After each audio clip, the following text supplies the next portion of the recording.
And we are here, live and happy, hopefully. Hello, Poultry God. So, the plan for today. War Thunder? No. I don't even have that thing installed. And I can prove it. I can prove it. Yeah, War Thunder. Not installed. Now, what we do today is we are looking at some shit. For example, next week there's a new Path of Exile 1 leak coming out. We're gonna take a look and see if I'm interested in playing it. If I am, I'm gonna play it next weekend. After that, sledding game demo. Wait, there's a demo?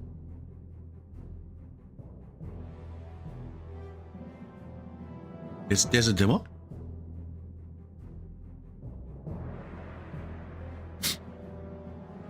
There's a demo. There's a demo. Guess what?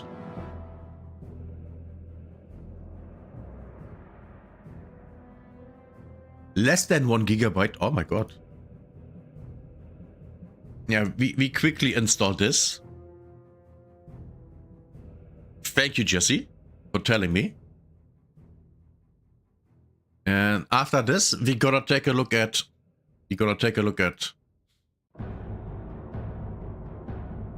Marathon. And well, I mean, sure, America's fast asleep and Europe is getting up now. So of course the numbers are low, but still. You think that's the last day for the demo? Shit. It would be bad. Let me see. I'm making this game about...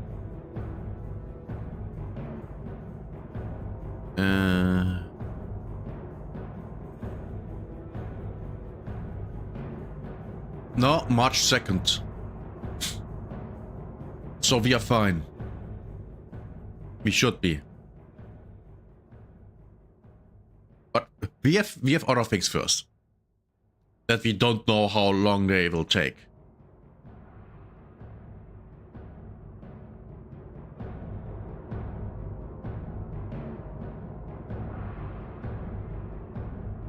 He set it for a week, maybe a week or a half. Okay. Well, it is what it is. We first... We have a plan for today. We actually have a plan. Not a great one, but we have a plan.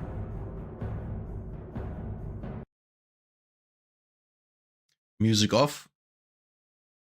We are starting. With the 43-minute video, of course. The content reveal. Is there nothing else?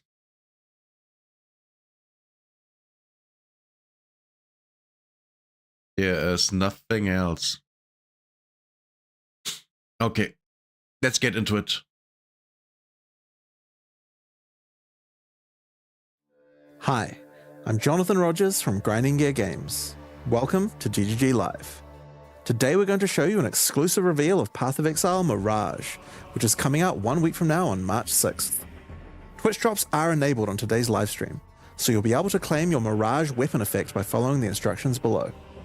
Now first things first, let's roll the trailer for Path of Exile Mirage. The Jinn. They were bound to serve, but not to suffer. The Aphorod assault our lands, trapping my Jinn in an astral plane.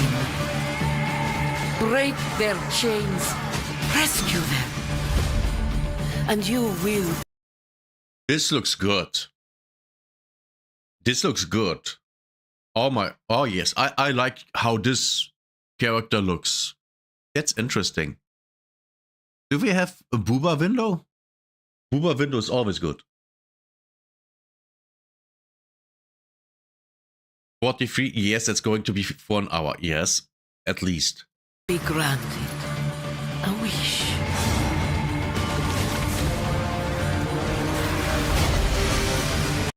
80% more rarity of items found in the Mirage area. Oh, that's insane. I like it.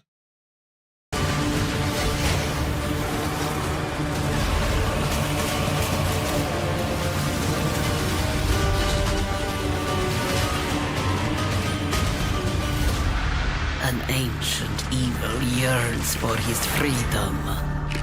We must keep him in the dark. Did he rip his head off and put it on a spear that he is wielding? We must keep him in the dark. Did I see it correctly that the spear was already on her head? I love the creativity of the studio. It's so good. So good.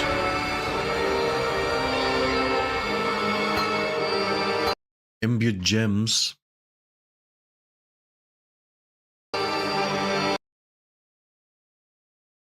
Oh. I see. Supported by level 1 increased area of effect. That's good. It's actually nice. Ooh, I like this.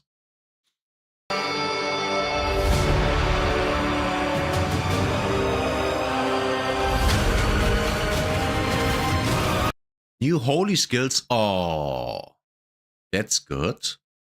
As far as I know, there are almost no holy skills in the game.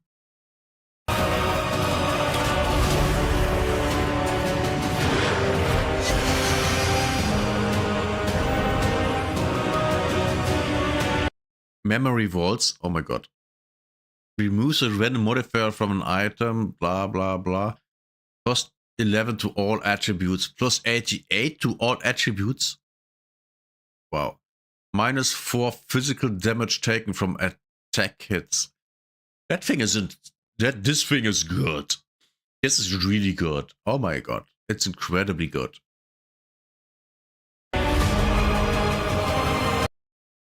Reliquarian Ascendancy. I have no idea what this is. No clue. By the way, let me know if the audio is fine.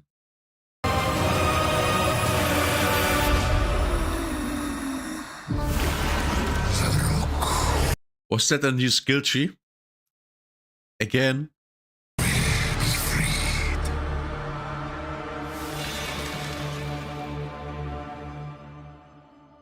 So far, I like what I see. This looks good. Absolutely, this looks good.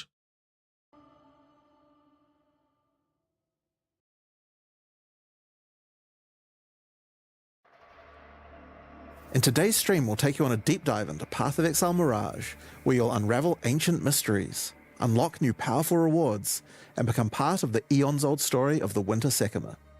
There are also significant in-game changes coming along. Oh, they're finally weaving in Path of Exile 1 and Path of Exile 2. Because the Sekima are a group of people in Path of Exile 2. And now they are in Path of Exile 1 also. Nice. This is really nice. Alongside Mirage, including a progression of the in-game storyline, a new in-game Atlas system, and as always, new rewards to match. After that, we want to talk about the slew of new Holy Templar skills and supports, as well as an additional Ascendancy class option added to the Scion, which some of you may find familiar. Next, we'll cover our new supporter packs, and then lastly, have a live Q&A session, where Ziggy D will ask Path of Exile game director Mark, as well as game designer Octavian, your questions from Twitch chat. Nice. After Very the live nice. stream, we'll drop the full patch notes at 11 AM NZT or 2 PM PST. So let's get started. I'll hand things over to Mark to introduce the new league. Hi, I'm Mark Roberts, Hi, Game Mark. Director on Path of Exile. In Path of Exile Mirage, you'll be taking on the Afarud, a sect of desert-dwelling necromancers who have lingered in the shadows for centuries. Necromancers. Nice. I like that. I really do. And also, they look cool. Everything I see here looks cool. Please tell me I can look like them. They are outcasts of outcasts, with no home or promised land. Instead, they seek their sovereignty through darker means. The Ufarood have captured the souls of Jinn throughout Rayclast. They are killing them, sapping their energies for purposes unknown. Okay. You must fight your way past the Ufarood's necromantic creations to find the captive Jinn. Here, Varashta, an ancient Marakith sorceress, has been doing what she can to protect the Jinn, but she needs your help to free them. After Do I say it? She has jiggle physics. I think that's the first time that I see jiggle physics in Path of Exile 1. I can't remember any time before seeing jiggle physics in Path of Exile 1. There are some in Path of Exile 2 though. So I think we have progress. A little bit of progress here. successfully defeating them, you will then be asked by Varashta to enter the Astral Realm and break the tether trapping the Jinn there. This gate to the Astral Realm is a mirage, an imperfect copy of the area around the captured Jinn.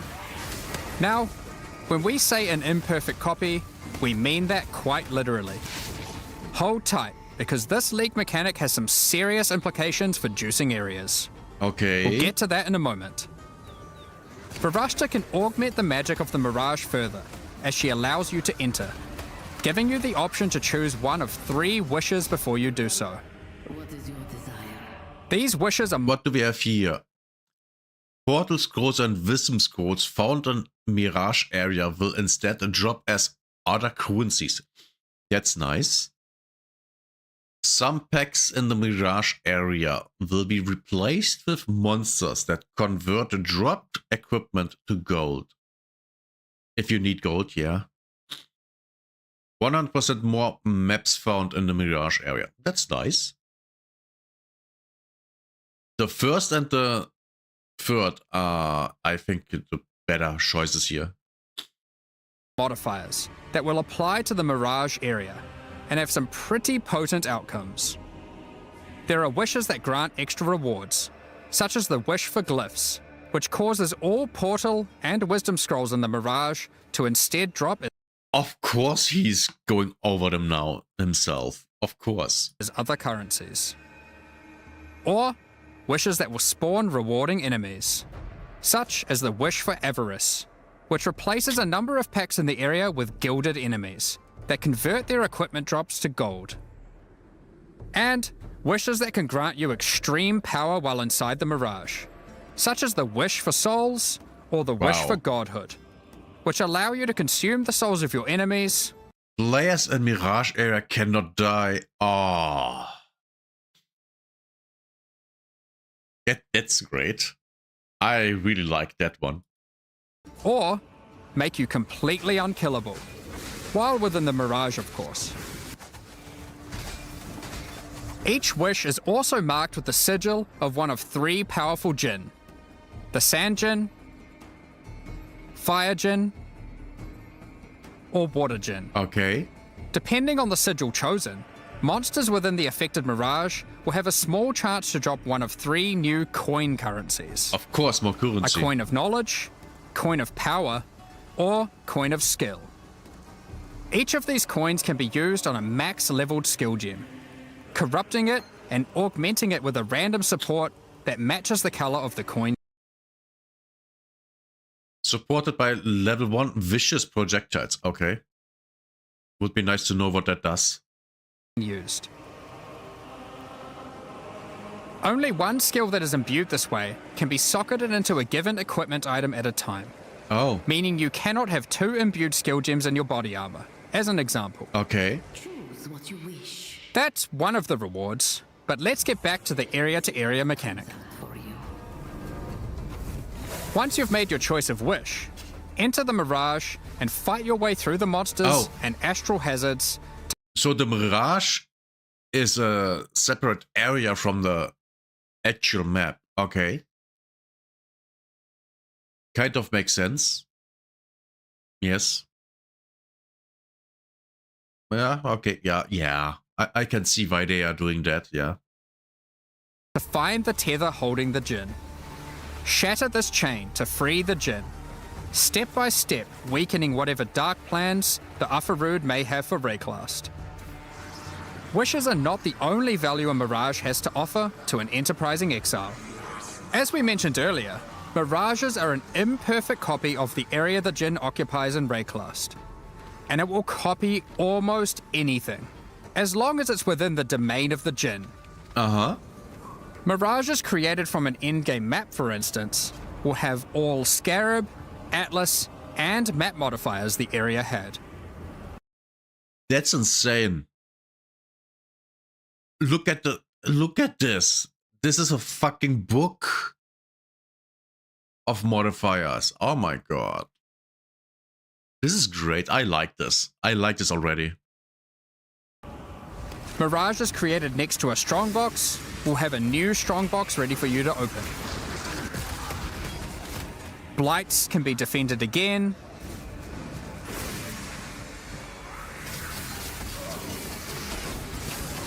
Legions fought once more, and so on. Nice. Effectively, you get a portion of your map to play a second time. And everything you did to enhance the content of that map applies in the Mirage too. These recreated copies That's so awesome. Oh my god, I love this. This is great. of League mechanics, however, have been warped into reality by the power of the Mirage.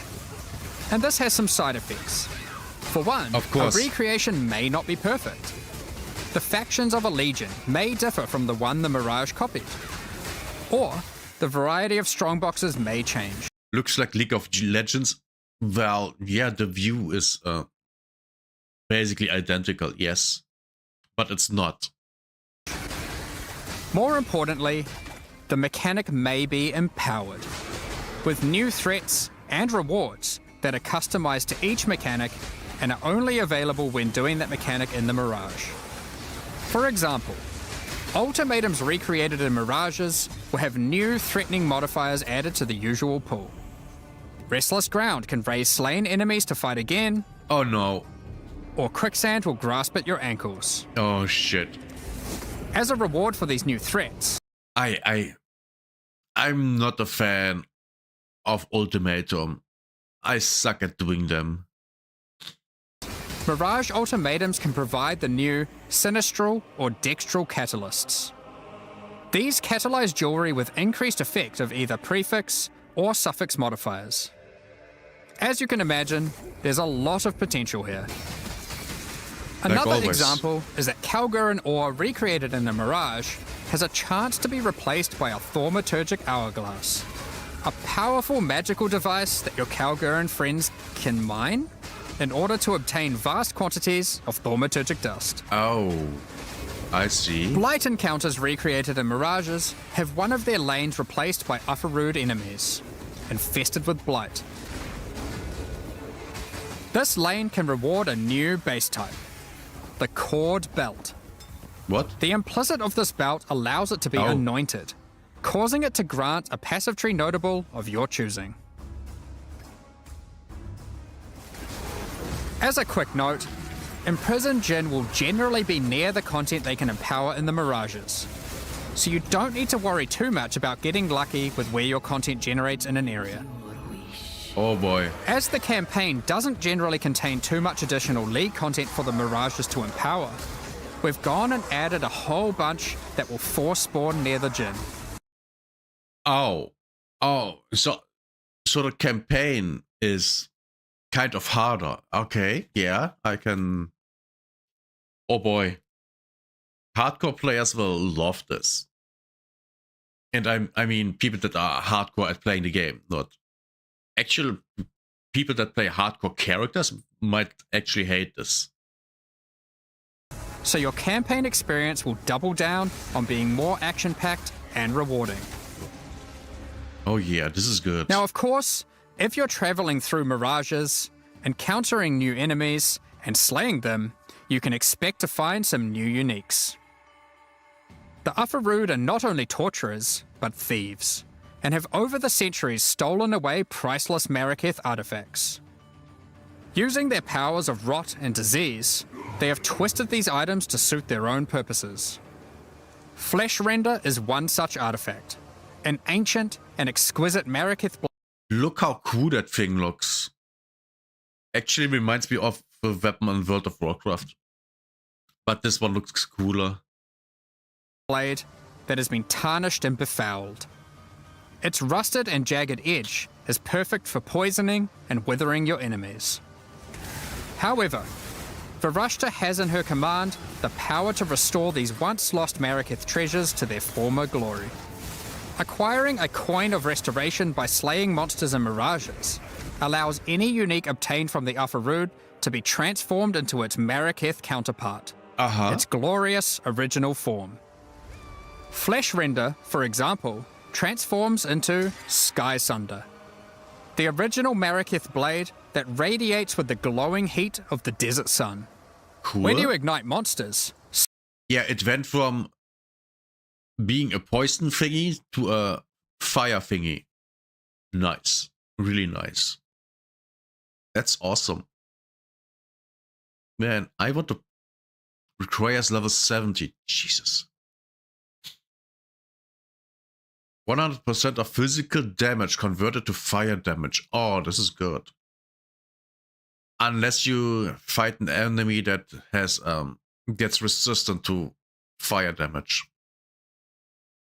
Sky Sunder reflects that ignite back to you, which proliferates to nearby enemies in a massive area. If you meddle with the affairs of the Ufarood for too long though, you may draw the ire of the Mirage League's new in-game boss, Suresh of the Weeping Black. Suresh also has a set of powerful, exclusive items. Yours for the taking, if you're able to defeat him. So that's the Mirage League. Now, to face all the new evils, you might want some righteous skills. Some holy skills. In 328, you'll have access to a slew of new options to bring divine devastation and return the faithless to their... McConnell will like this league. I guarantee it to you. And yes, Shatters, I know you don't know him. But others will. rightful graves. Others will. We're also introducing some supports to go with them, as well as some new transfigured gems. Let's go over a few examples. With Holy Hammers, you slam the ground to call down a Hammer of Justice from the sky. Nice. If this hits an enemy, an additional Holy Hammer will cascade forwards, which itself can further cascade, and so forth. That's nice. Expending a power charge when using the skill will call down an additional 2 hammers, which can also cause cascading slams. The more numerous your foe... Oh shit, I just my pants. No. Oh no. The more instruments of holy judgment. Sweep is an old skill. In fact, it is so old that it's one of the very first skills ever implemented in Path of Exile, over 15 years ago. And now they made a new version. That's hopefully really good. It's been long overdue for some attention. With 328, it has been reworked into Holy Sweep. Nice. This skill converts some of your physical damage to lightning, with shiny new effects to match. Some enemies struck by the initial sweep will have hammers of light batter them from above. These hammers cause area damage where they land, so clustered enemies are demolished by repeated impacts. Oh, nice. When successfully hitting an enemy with Holy Strike, you'll summon forth a floating holy armament, a glowing mace that follows you closely. These weapons are minions, and will attack with Holy Strike themselves whenever you do. That's awesome. These holy armaments will copy the stats of your main hand weapon to deal their damage. I'm already thinking about how would I use this? How would I skill for it? I would go with a Templar and go for the big minion thing where there's also the point for increased minion damage affects you too. Because that would be awesome with that skill. Stand against your foes with Shield of Light, a retaliation skill which will allow you to unleash a cone of holy light upon enemies after blocking a hit with your shield. Additional cones of light will also pour forth from your nearby allies when you hit with the skill, allowing you to recruit your holy army to create purging light. Divine Blast emits a beam of holy light from your shield, coalescing into a hovering ball of energy. Okay. A few moments later, this unstable orb bursts, exploding outward with divine power. Hallow supports melee attacks, causing them to inflict a new debuff, Hallowing Flame. Yeah, I can totally... This skill with the one that has the additional weapon minions that are around you. You put that skill on a one-handed weapon and then you have that shield. Would be good. I think that would be good. A few moments later, this unstable orb bursts, exploding outward with divine power. Hallow supports melee attacks, causing them to inflict a new debuff, Hallowing Flame. Hallowing Flame builds up as charges on enemies, getting consumed when attacked. Consuming a stack of Hallowing Flame gives the attack that consumed it a significant amount of extra fire damage. What are these Only minions? those who did not inflict the Hallowing Flame are able to consume it. Perfect for those of you who enjoy a more supportive playstyle with your army of Holy Sentinels. Or friends. Holy Sentinels? Why do I have never heard of them before? Are they new? They can't be. They would have said if they are new. When they're online. We've also added sources of this debuff to a number of other places, such as unique items, cluster jewels, This is nice. and the Guardian Ascendancy class. Nice. Oh, so good. We also have another batch of new transfigured gems, with many of these being variants for gems which previously had none. One example is the Shockwave Totem of Authority, which casts its higher damage dealing Nova at your location instead of its Oh. own. Oh, that's cool. You might also enjoy Orb of Storms of Squalls. These storms warp directly to targets when you use lightning skills, and arc lightning upon doing so. This gives you a mobile storm of destruction that follows you as you dive into battle. Nice. We'll leave the rest of the transfigured skills for you to comb through in the patch notes. Speaking of the patch notes, as always, we love to shake up the meta, so we've done a bunch of balance adjustments to a few other things as well, such as a pass on bloodline classes, expanded the passives available to the Templar section of the passive tree, Ooh. and various improvements to existing holy themed skills such as Static Strike, Holy Flame Totem, and Dominating Blow. We're also doing our usual I think I'm gonna play a paladin. Yeah, I'm stuck for playing something holy. This looks so cool. It's, oh my god, I want this. I want this shit. This is giving me, this is very World of Warcraft, but in a good way, when World of Warcraft was cool. improvement to some of the least played Ascendancy classes. This time with a focus on Guardian and Warden.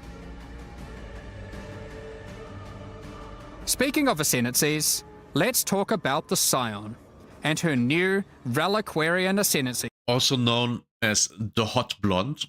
Wait, the other one is also a Hot Blonde. The other Hot Blonde. class. For those that have played the Legacy of Frisia events, this class will seem familiar. The Reliquarian is a learned Scion that has studied history at the Oriath Academy. She is a part of a secret society of Oriathans, dedicated to Of course. collecting and discerning the strange properties of unique items. All of her passive powers come from these unique items, found from throughout Rayclast. After ascending, first select the power of a unique armor. Victario's influence increases the level of all your auras and gives them a much larger area of effect. Wow. Or instead, take Kilowava's Bluster, giving you a chance to have extreme elemental resistance against incoming hits. Next, pick from a unique weapon power. Widow Hail greatly increases the bonuses gained from your quiver. Or Martyr's Teaching, which causes your minions' critical strike chance with attacks to be equal to your main hand weapons. Cool. Lastly, pick your Crown Jewel, a unique jewelry power. Astral Projector. But can I get all of them? Because that's 1, 2, 3, 4, 5, 6, 7, 8. And you only have 8. So, So I guess you have to choose between this and this. Wait. Oh, they are both weapons, right? Causes Nova spells to cast from enemies rather than from yourself. Or take Astramentus, simply giving you a huge boost to all your attributes. Nice. Due to all the ways you can mix and match unique powers, the Reliquarian has more flexibility in how you build it compared to any other Ascendancy class in the game. Our plan going forward is for the Reliquarian to not be a static Ascendancy class, and between each expansion, the unique powers which are offered will change. Oh. If you don't like what she offers this expansion, hopefully she'll have the power of your favorite unique item in the next one. Okay. Time to...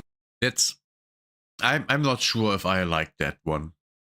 I'm absolutely not sure about this one.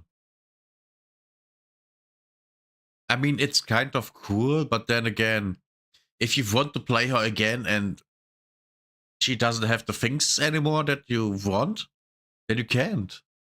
That's kind of a bummer. It really is. Oh yeah, I'm not so sure about this one. move on to the endgame. With this expansion, we are aiming to liven up the endgame, giving players new experiences, strategies to leverage, and streamlining or removing the more frustrating tasks. Extensive changes will be coming to the Atlas and how you engage with maps, without interfering with the beloved core experience that has made mapping so successful. In the last few endgame updates, you experienced Zana's story, how she helped defeat the Elder, tried to stop exiles from going mad in the Atlas, and faced new threats pouring forth from it. Sure. In the most recent expansion, she eventually realized that there was only one way forward: to destroy the Atlas. Zana's recent actions have now weakened the already strained and tattered edges of its realities, reshaping how we interact with the Atlas entirely. Okay. To explain how this changes your interactions with the Atlas, we first want to establish some context while having a bit of a trip down memory lane. Oh boy. 27 expansions ago, back in Path of Exile 3.1.0, The War for the Atlas, we had a mechanic on the Atlas where the Shaper and Elder were engaged in war. This manifested as influence regions on the Atlas that affected specific maps. The ever-changing influence regions made the Atlas feel more like a physically connected space, rather than just a fancy way of visualizing a checklist of completed maps. Okay. However, one of the main frustrations with this mechanic was that you constantly needed many different specific maps in order to manipulate the influenced regions. We realized we'd love to again have mechanics that manifest physically on your Atlas, but we'd have to address the issue of always needing those specific maps. The first major change we'll be making to solve this is divorcing map items from specific areas. Okay. As an example, instead of having a Mesa map, you will now find, say, a Tier 10 map. To open a Mesa map now, just locate and select Mesa on your Atlas, put in your map item, click activate, and you're good to go. Good. Yeah, that's simple. That Mesa may drop a Tier 11 map. You can then immediately return to your map device, which will default to the last map run, and then run it again. Or choose a new map to use it on, It's your choice. I like this. It's a good simplification of a system. This is good. This is good game design. Made by people that play the game. This is one of the many benefits to this change, which is that if you are the type of player who enjoys chaining the same map over and over, or the type of player who prefers to jump around, it is equally easy to do either strategy or even switch between them at a moment's notice.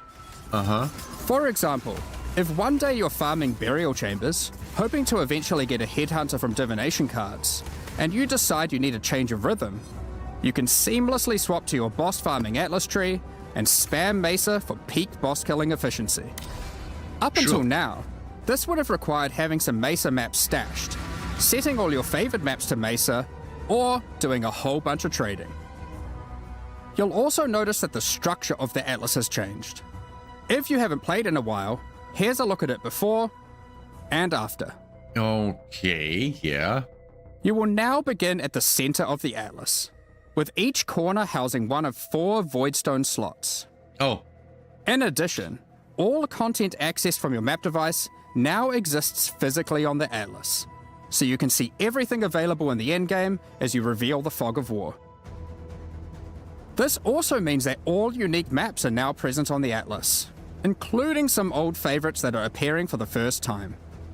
Don't worry though, you don't need to complete Hall of Grandmasters every league. You now gain 1 atlas skill point per unique map completed, up to a maximum of 10. good.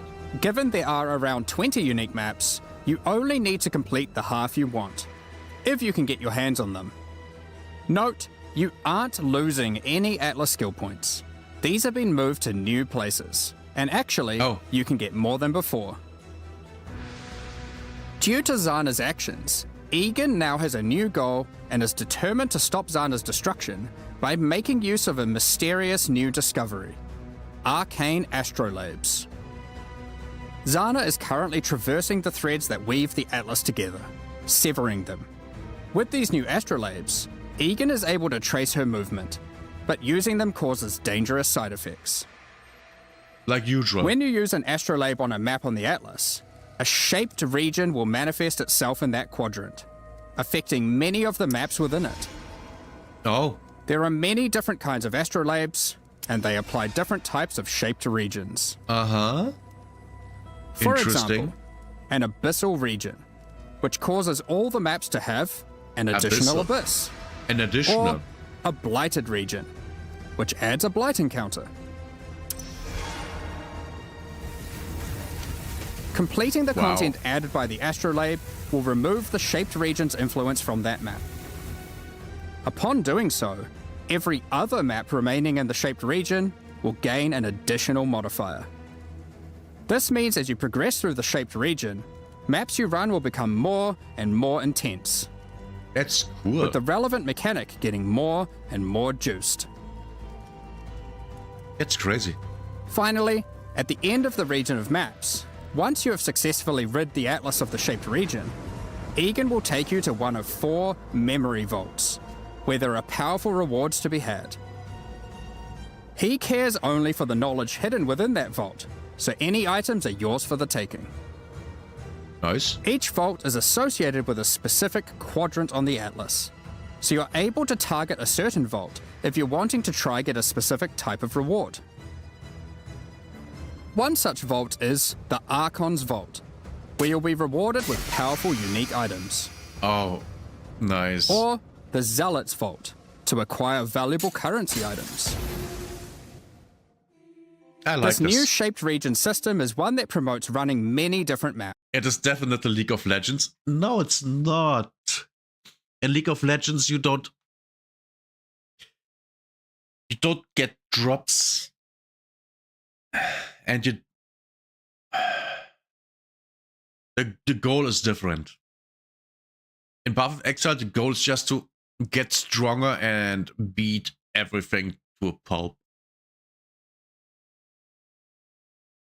while also crafting items. In League of Legends, it's a little different. And League of Legends is really toxic. It's something you don't have here. You're just saying. League of Legends is full of gooners. Oh yeah. Oh yeah, and I can see why. I can totally see why. I mean, I have seen the characters. And not in a game. But for players that want to engage with this new system while still wanting to run the same map over and over again, the synthesized stability keystone on the Atlas tree enables exactly that. With all the new endgame changes, we thought it would be also good to mention some handy tips and tricks for quickly navigating the new Atlas. Nice. When using the map device, the Atlas defaults to your previously run map. So running the same map over and over is as few clicks as possible. That's really nice. You can right-click unique maps or map fragments in your inventory to automatically open your Atlas to that location with the map already placed and ready to run. Cool. When you select a special area that requires multiple items, such as to fight at Zeri or open the Domain of Timeless Conflict, if you have the fragments to access that in your inventory, it will automatically add them to the map device in the right spot. That's the core of the new endgame. But there's a lot more endgame changes coming in 3.28. Oh boy. Let's blast through them. Over the last few expansions, we've been working on streamlining the mapping experience. And we wanted to continue to minimize busy work so you can spend more time doing what you love, killing monsters and getting loot. To that end, we've made a number of changes. We won't get into too much detail, but here's a quick summary of what you can expect to have received adjustment. We've removed cartographer's chisels and map device crafts entirely. Okay. The loss of content and loot here has been compensated for in other places. Voidstones now grant special global bonuses while socketed on your Atlas, Oh. including adding the new Originator Voidstone, which enables specific Atlas bosses to drop exceptional supports. We'll elaborate more on that in the next section.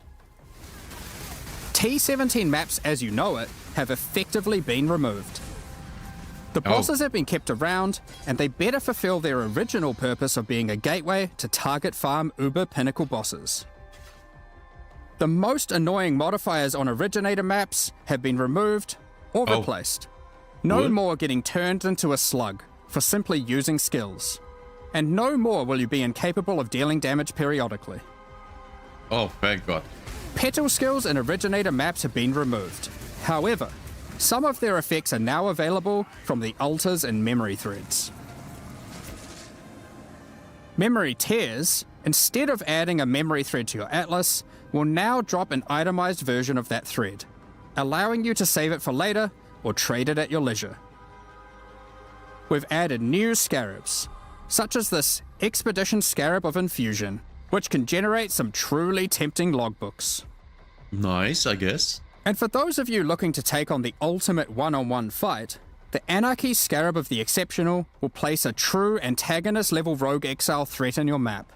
Empowered by every type of Wildwood Wisp, possessed by a tormented spirit, augmented with rare monster modifiers, and affected by a shrine, this exile is not to be trifled with.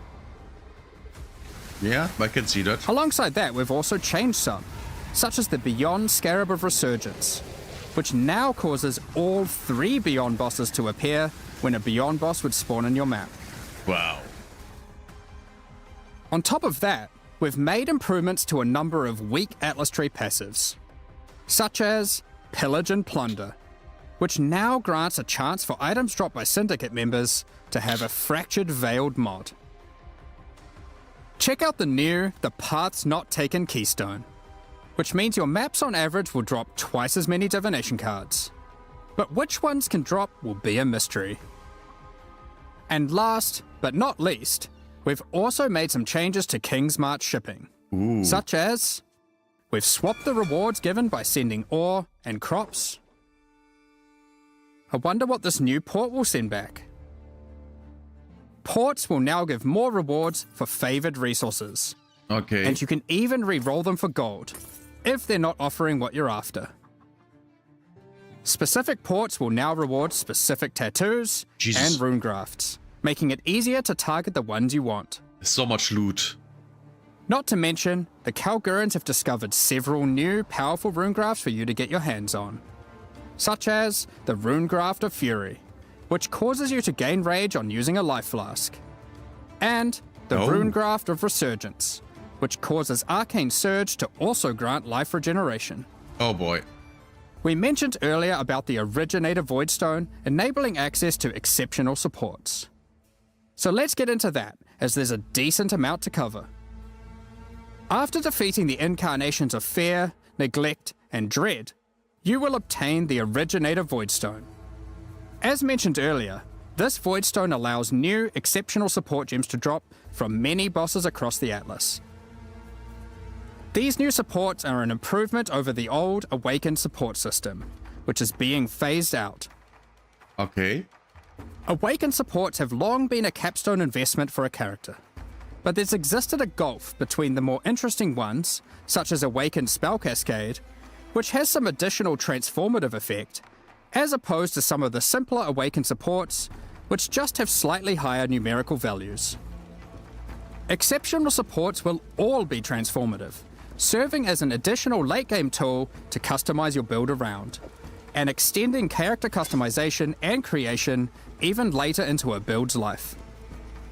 One of the goals here is to provide interesting build choices even at later levels and deep into the endgame. However, we are certainly not aiming to reduce top-end player power with these changes. Exceptional supports will still be super strong. If used well, they will catapult your character even further than before. So, how many are there, and what exactly do they do? There are over 40 new exceptional supports to discover, Jesus. adding additional enticing drops to bosses that may otherwise have felt not as worthwhile to run, giving players extra reason to take on those challenges. For instance, Sounds good. From the King in the Mists, we have the Hex Toad support. This support creates areas of swampy cursed ground, which spawns toads that bounce towards enemies and then explode, dealing chaos damage. From the Uber Elder, we have the Void Storm support, which causes your raining attacks to create celestial storms of energy that grow over time. So we went from being holy to being the Void King, basically. This is great. I like this. Detonating as you approach for massive damage. Defeating the incarnation of Neglect may win you the Frost Mage support. Similar to the existing Archmage support, you are rewarded for stacking mana to enhance your spells with extraordinary cold damage. We'll tease some more of these before launch, but there will be many, many more for you to discover. Keepers of the Flame is coming back. However, we do know that many players have issues with the walls in Hive encounters. In order to address these concerns, we'll be making a number of changes. Okay. One of the biggest problems is that walls would block your projectiles, meaning that when a hive randomly spawned in your map, it would make it harder to clear. In order to prevent that, walls and hive encounters will now be destroyed by any damage. Oh, cool. Nice. But we also wanted to make sure we reduce the visual clutter they cause. Hives and their walls are now smaller. Bye, Jesse. Have fun. To allow players to engage with hive encounters quicker when they do want to help Aelith, we've added a new Atlas passive which drastically increases the detonation area of unstable burrows, causing them to reliably chain react and destroy the majority of remaining walls. For those who don't want to deal with the walls at all, there's now a pair of keystones that allow you to block hive encounters or unstable breaches, if you want. Now that this is a core league, we don't want you to have to grow your Genesis tree from scratch on every league start. So now, each womb gift slot is already usable by default, and access to the Monastery of the Keepers will be gained by finding Aelith starting in Act 6 Mudflats. Nice. Now with Atlas Tree and Scarab support, you can have multiple unstable breach encounters active in a single area, for maximum ruckus. Speaking of Atlas Tree and Scarab support, we've added plenty. Here are a few examples. The Massing Forces Atlas notable grants a chance to have additional unstable breaches in your maps. The Breach Scarab of the Marshal guarantees a breach boss or hive fortress, while the Breach Scarab of the Incensed Swarm replaces all of Aelith's skills with Enrage the Hive, increasing the difficulty and reward from hive monsters in all subsequent waves. Cool. Graft items will no longer exist, but we've moved several of the graft skills to new exceptional supports, such as the Hiveborn support, which summons an army of breach minions to do your bidding when you use a supported offering skill. That's And cool. the Foul Grasp support, which calls forth a field of grasping breach hands Oh, when no. you recall Bran. Oh no. It's basically another totem. No, another totem skill. And I like it. I like this. Playing a witch with this? Oh yeah, this is cool. Absolutely cool. Exploding for heavy lightning damage when enemies approach them. We're looking forward to seeing how these improvements and additions are received, alongside a lot of what Keepers also has to offer. From the new bosses in their bloodline, through to the Genesis tree and its many different crafting options, like Foulborn Uniques. Also with its new narrative, we look forward to extrapolating on all of this and learning more about Aelith, the Hiveborn, and its Breach Lords in the future.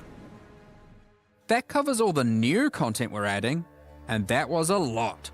Yes. From a new in-game system, several new reward types, new ways to juice maps, all of which you can double up in the new Mirage League, and all that alongside a suite of new holy skills, a new Ascendancy class, and an insane amount of new character customization in the endgame. However, an important part of Path of Exile expansions is making sure there is a continued effort to improve quality of life. Of So course. let's get into that now. Which is good. You can now favorite trades on the currency exchange. This consists of selecting 2 currencies that you want to be able to trade between with a single click, and setting them as a favorite trade. Favorite trades will appear by default on opening the currency exchange, and will still auto-suggest a ratio based on recent trade data.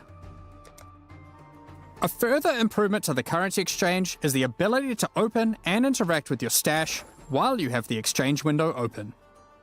Nice. Now, when trading in a full set of divination cards, it will automatically be handed in to become the resultant item. Cool.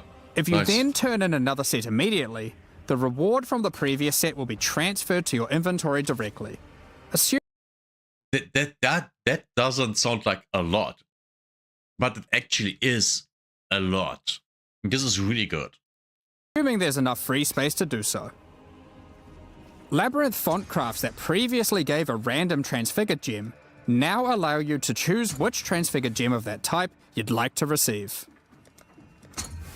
The asynchronous trade item sale history is now hoverable, with full item descriptions of the sold item. When using Divine Orbs, you can now tell exactly which modifiers can be randomized. Oh, that's cool. The ritual icon will now glow if you've got significant unspent tribute in an area and all rituals are complete.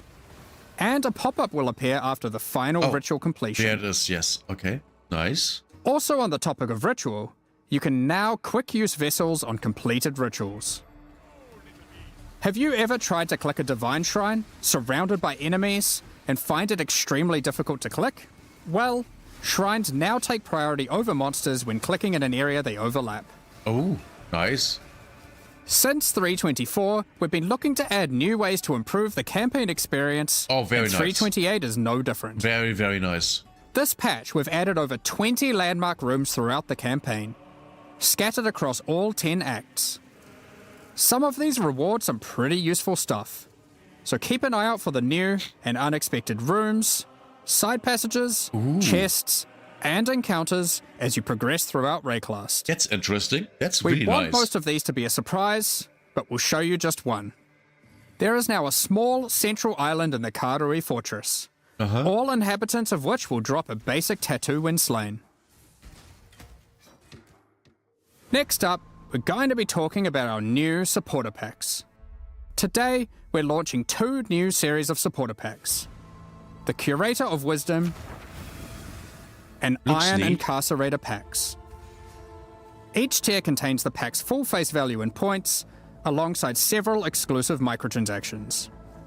As always, the microtransactions in these packs are purely cosmetic and do not affect your character's power or progression in any way. The Curator of Wisdom series of supporter packs contains 7 exclusive microtransactions. Looks The nice. Traveling Wisdom back Ooh. attachment has all the necessary tools you may require to chronicle This is giving me extremely Chinese vibes. Extremely. Completely. Yes, 100%. When I look at this, I think of China. I've watched too much Chinese stuff. your journey, complete with a helpful rat friend. These chronicles will activate their magic upon identifying items, and will track the number of items identified cool. of each rarity. Just That's hover nice. the item, or link it in chat to show it off. The Acquired Wisdom unique finisher effect summons an ancient scroll that consumes unique enemies and the knowledge they hold. Oh. Most exiles would struggle Now imagine having killed 50 enemies on the screen. Yeah.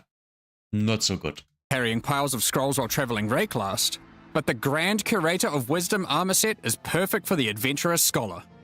Any expert curator knows that scrolls hold more than just knowledge, they also hold power.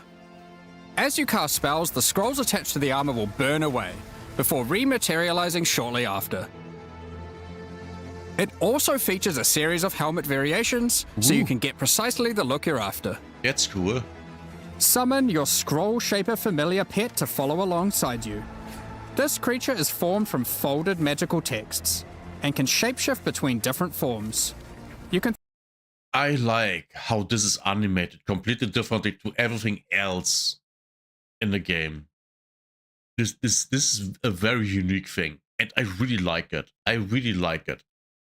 Reminds me of stock motion animation. It's great. think of this as having multiple pets in one. It can fold into a fox, and then even burn away, reforming into a flying bird. This series of packs also contains the Scroll Portals, jumbo-sized versions of the Scroll of Wisdom and Portal Scroll that you can make a quick retreat through. A supreme catalogue of knowledge can't remain in one place for too long and risk being pillaged by thieves. The Titan Apex Hideout features a colossal titan who carries your base of operations atop their shoulders, constantly moving through a boundless desert. The Iron Incarcerator pack also contains 6 exclusive microtransactions. The Incarcerator's Restraints back attachment features stockades that were used to immobilize prisoners by binding them to the earth as they were tortured for their wrongdoings. Looks cool. Shackles envelop your choice of torturing device when I'm not so sure about this outfit. This weapon is great though. using the Chains of the Incarcerator weapon effect. Ooh. These chains shatter into links as you batter enemies. Make your way through Rayclast as a walking penitentiary, intimidating your enemies with the elite Iron Incarcerator Yeah, this looks great. I really love this. This is awesome. It really is. armor set. After a long day of tracking down criminals, step into the Iron Maiden portal to retreat to your torture chamber. It acts as a great deterrent for would-be intruders. This peculiar creature was a favorite amongst incarcerators. They would be sent into the midst of prison riots to mesmerize and control the toughest of minds. Good little kitty. Use their talents to charm other players' pets, Oh my- causing them to That thing is the size of a human. Oh, it's a cat girl. Path of Exile finally has cat girls. Oh my god. Hi, are you Thunder Crown's older brother? No, I have no idea who that is. And welcome. abandon their owners and follow in line behind you instead, at least until it wears off. What better way to execute prisoners when your torturing has depleted their value? Harvest their souls to fuel this map device, condemning them to eternal incarceration. Your kills within the map are also recorded based on the rarity of the monster. You can choose to pin an execution session that you're satisfied with on this miniature leaderboard, Wait, what? which is displayed for all that dare enter your hideout. Additionally, all microtransactions from these supporter packs will be made available for use in Path of Exile 2. Thank you so much for your ongoing support. Oh my god, that was great.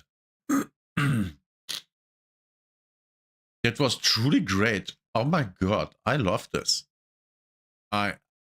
This is awesome. Yeah, I'm gonna play this league. Next weekend, Saturday, the entire day I will play this game. And most likely on Sunday too.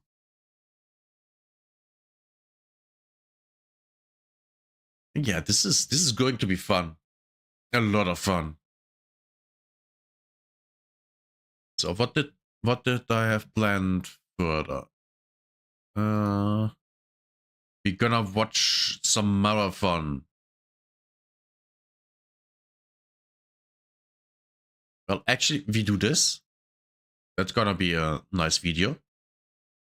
And then we're gonna take a look at marathon. But first, I make another tea. Take a piss. And then we continue our stream.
Okay. I'm back. I got my tea, which is hot, so I can't drink it now. Oh boy.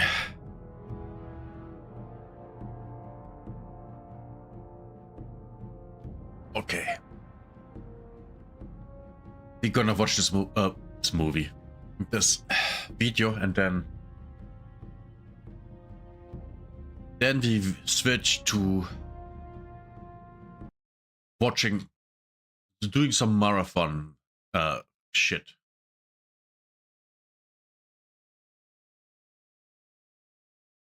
So we finally know exactly what went wrong with Highguard thanks to a report from investigative journalist Jason Schreier. Now, for those wondering about the current state of Highguard, it's looking incredibly bleak, with the game's all-time peak being... Oh, it's even worse than the last time I looked at it, which was, I think, last week. They had at least almost reached 1,000 players. Wait, no, almost 2,000. This game is dead, so dead. At almost 100,000 players, but since launch, we're seeing only triple digits, with the 24-hour peak as of the recording of this video sitting at a mere 551 players. Nowhere near. By the way, is this game considered a AAA game? Because I don't think it is. This is quality and size-wise more like an indie multiplayer game, but a bad one. I can guarantee you there are a lot of indie multiplayer games that are way better than this. Way better. It's not even hard Enough to run a live service, and much less to financially maintain it, as this is a free-to-play live service that requires recurrent monetization to support it. With Highguard, we're seeing nowhere near sufficient numbers. The reviews are still mixed even after all this time, sitting at a 46% on Steam. Even critic reviews are sitting at a mixed score of 63%. Wow. So it's not just about some hate train, right? There are just things that are genuinely off about Highguard, despite its valiant attempt. As I've said before, it's nowhere near as bad as the internet initially made it out to be, but it's also nowhere near as good. Which is true. I've watched I don't remember how the guy is called. I watched a video of a guy playing the game for the first time, and it was 5v5, and he actually had fun. And even me watching the video, the game looked fun. The game looked like it's fun. But then again, the video is cut in a way so you have all the great moments. So that doesn't really count.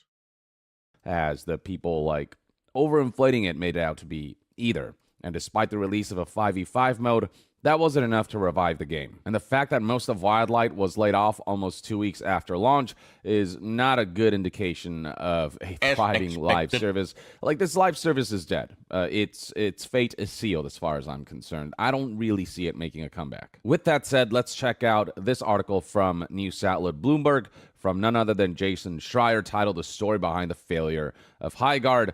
And there's nothing here that's terribly shocking, if you ask me, but it's still good to... Let me guess. Toxic positivity. Everyone thought this is going to be so awesome. And criticizing it was basically not allowed. And the people aren't actually playing games. Know exactly what went on behind the scenes so that we can have like a cautionary tale for future developers. This is information that comes from 10 former Wildlight employees who decided to share what their experience was like developing this game. It all started in 2021 when developers from Respawn decided that they wanted to quit the typical AAA publisher structure under EA's purview and essentially find the freedom of the pre-EA days. So they formed Wildlight. And also, they were kind of mad that when Apex Legends launched, despite how much money that game made, the creatives who worked on the title, they just felt that they weren't, quote, benefiting enough from the resulting windfall. And so the whole So they're complaining about not being paid enough. That's literally it.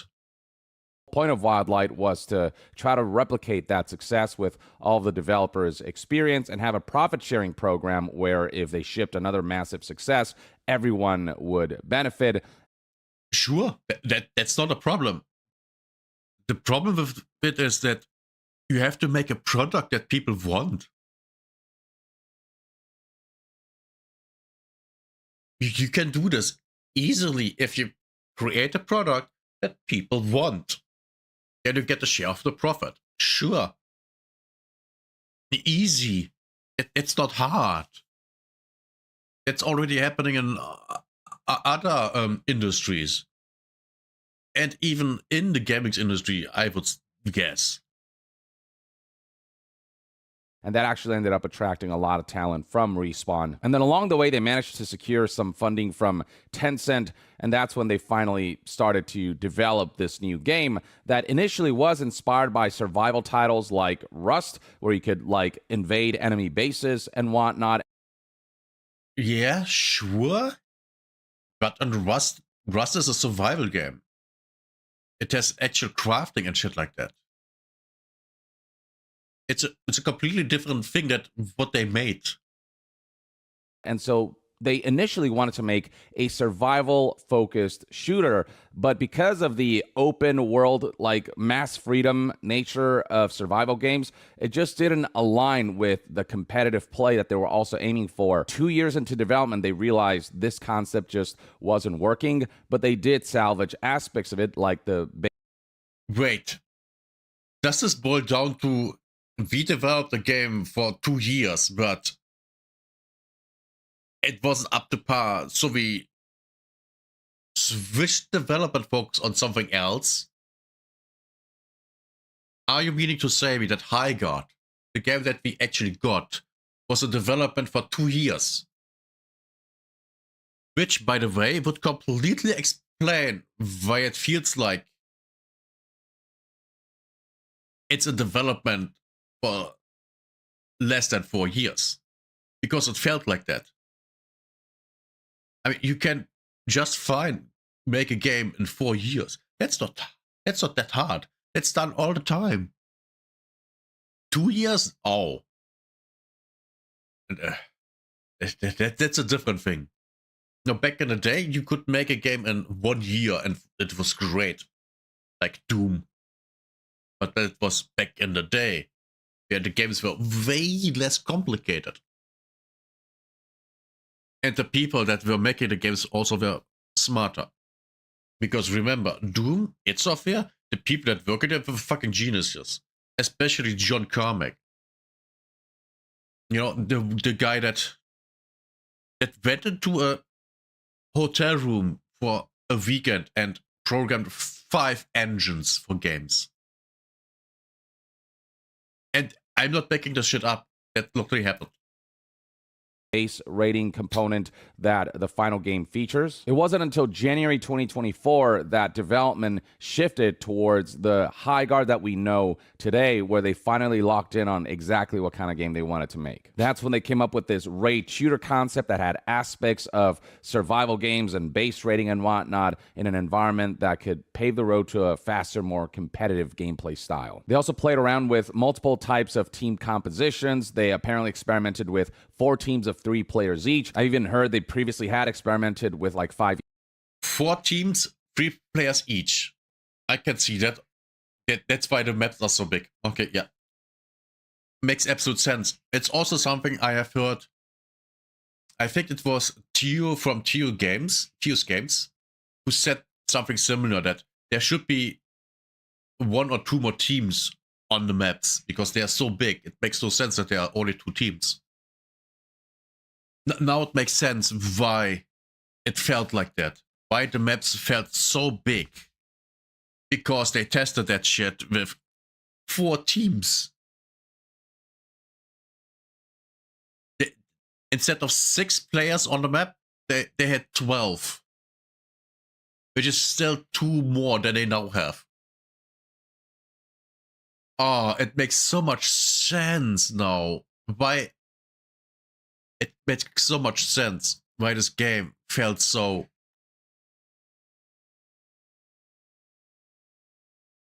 not coherent.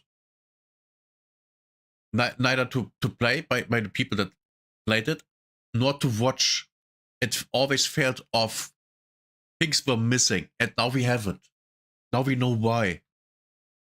Because they tested shit, and then they said, no. But they didn't fucking change the map size. Or the team size. It's so dumb. 5 and whatnot, but they eventually landed on 3v3 matches as the foundation of the game, and that right there would be one of their biggest mistakes. It would be one of the most criticized aspects of the game, so much so that they had to rush out a 5v5 mode to try to salvage a player base that was very quickly diminishing shortly after the game's launch. 3v3 felt very focused, but it just didn't feel very fun because... But yes, because there's only 3 people on each team. And you have... Yes, of course. The maps were way too big for only 6 people. Because they built the maps while having a focus on 3v3 people. Of course. The maps were too big for a 3v3 mode where it felt like, especially during the looting phase before raiding bases, you just really hardly ever encountered other players. So that... It was nothing going on in the looting phase. Nothing. Half of the game during a match just felt really boring. But the developers felt very confident because internal tests all showed very positive results. But what a lot of former developers highlight is that these internal tests had blind spots. And that's something that I speculated when that one... Who could have guessed? Who could have guessed? And, oh, sorry for that still. And one thing with the looting phase and the map being so big. So when you looting phase, nothing is going on. So why have the looting phase? Why don't you just have a box in your base you go to and then you choose what you want? That's pretty much what the looting phase is. But you have to go outside your base and then spend time unnecessarily walking around trying to find shit that you want. It's dumb. It's just dumb. It's just a waste of time. Not only for the players, but also for the developers to make that. One developer who blamed gamers and creators spoke out and talked about how, the game we're making, we did internal tests and the feedback seemed really positive. I talked about how unreliable internal tests can be because the conditions of that are not really the same as when you finally launch a game to the masses. I've seen multiple occasions of internal tests not matching up with a final result. And so I've always said, do not fully rely on that, especially if you're shipping a brand new IP as a live service in this oversaturated market. Bloomberg's article highlights right here how, based on what their sources said, there were blind spots in the process of internal playtesting. The game was complicated to learn. It was more fun when using voice chat, but as soon as you turn off the microphones, it made for a much worse experience. And not to mention that during internal tests and events, having developers on hand to answer questions and explain mechanics also led to different conditions than players would ultimately face when the game was released to the wild. And apparently when developers brought up to leadership that maybe they should do a playtest, a beta or something, and get player feedback before fully releasing the game, those proposals were always turned down by leadership, which... Please give a reason for that. Please. Because this is one of the most retarded things you can do. Please give a reason. Is just baffling to me. It takes a very high level of confidence to operate in that way, but if the end results don't match the confidence, what you ultimately get is... You didn't get a reason. They were turned down, but we don't know why. So I have to guess sheer stupidity from the higher ups, from the leadership, which is not surprising at all. hubris, and that's a word that was mentioned by developers. Oh, I'll get yes. to that in a bit. The leadership at Wildlight believed that because they worked at Respawn and had shipped massively successful titles, that they could kind of try to replicate what they did with Apex Legends, and that was very much the intent. Sources report in this article that they basically Yeah, hubris, arrogance. Oh my god, yes. I hope these people never work in the games industry ever again. Never. And don't be the developers. I mean, the higher ups that make the decisions.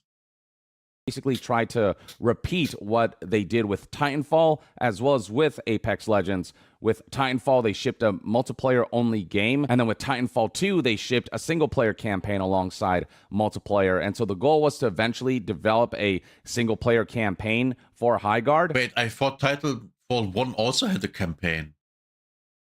Huh. I didn't know it hadn't. That's weird. And then beyond that, with the Apex Legends side of things, that game was one that was shadow dropped and still achieved massive success due to the element of surprise. And that's what developers were hoping for. It also was a great game. I played the game. I don't know how much, maybe 100 hours. And yes, that's not a lot. Absolutely not. I know that. But the game was good. Even I know that the game was good. Or most likely still is good. So yeah, a good game that shadow drops from a big publisher. Yeah, sure. And they also had great marketing. They don't just shadow drop it. They also paid streamers to stream the game when it launched.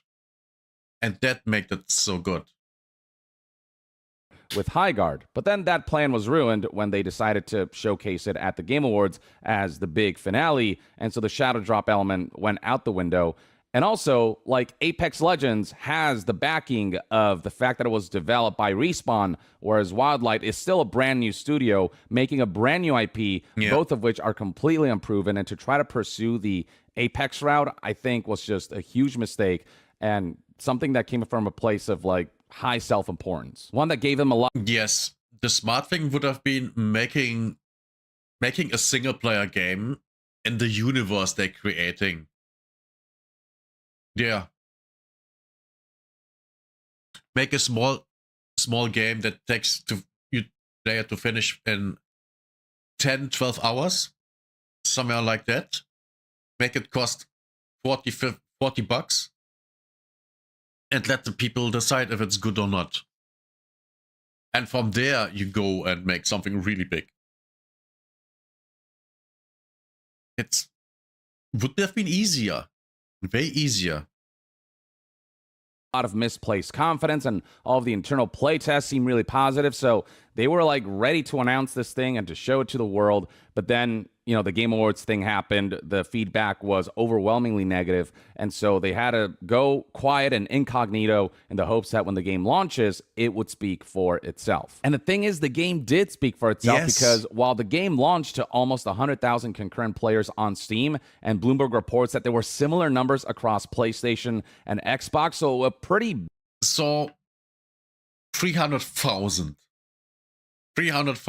players. Sounds nice, right? But concurrent player numbers, 300,000 overall, which means about a million. Let's be generous. 1 million people played the game, and now it's dead in about a month, which literally is what I predicted back in my very first video that I made about this. You can go back and watch it. I predicted this.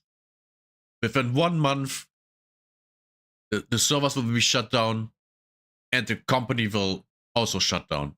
I said that. And I also said that they will only leave it running for so long so they aren't being called Concord 2. Which they already are being called that. So yeah. I was right. I was right the entire time. Oh, who could have guessed that the bearded old man that plays video games for almost 40 years is right about video games? Big launch, a lot of players just didn't stay due to the flawed execution of this ambitious concept. Bloomberg highlights how reviewers criticized a number of elements, the fact that 3v3 wasn't big enough or how large the maps were, tedious mechanics such as mining, which are remnants of earlier versions of Highguard that focused more on survival, combined with complicated The mining wasn't even the problem. How it's implemented was. It was a minigame. Why was it a minigame? If it's a fast-paced action game, you shouldn't have a mining minigame. You go to the node, you hit it with a melee attack, it explodes, you get what you need. That's fine. That's all you need. That's the best thing you can do for a game like this. But, oh shit, I'm completely in the way. But they went and actually had an actual minigame, a rhythm minigame for mining. That's why the mining was shit. That's why. Not because the mining itself is shit, but their version of the mining was shit. Aspects that made it less fun to play if you're playing with strangers and microphones weren't on. And as Bloomberg aptly highlights right here, these are all things that could have been identified if they had just done a playtest. If they would have foregone their hubris and instead done this process properly with a live service like this, so much could have been figured out and salvaged if they had just allowed people to provide feedback and have that made proper changes prior to the big launch. So yeah, the end result was that in 24 hours, the game lost over 80% of its players. A week later, it lost roughly 90% of its players. Fast forward to today, and the concurrent players has dipped so much that we're looking at a game that's only retained around less than 1% of its all-time peak concurrent player numbers. They had missed the mark so much that just 2 weeks after the game's release on February 11th, 2026, the company called an all-hands-on meeting and told employees that most of them would be laid off. 2 weeks for the layoffs. Another 2 weeks until the servers are all shut down. I guarantee it. Well, they should be shutting down basically when I'm recording this video. Around that, maybe next week, which would be, next week is the first week of March. We will see.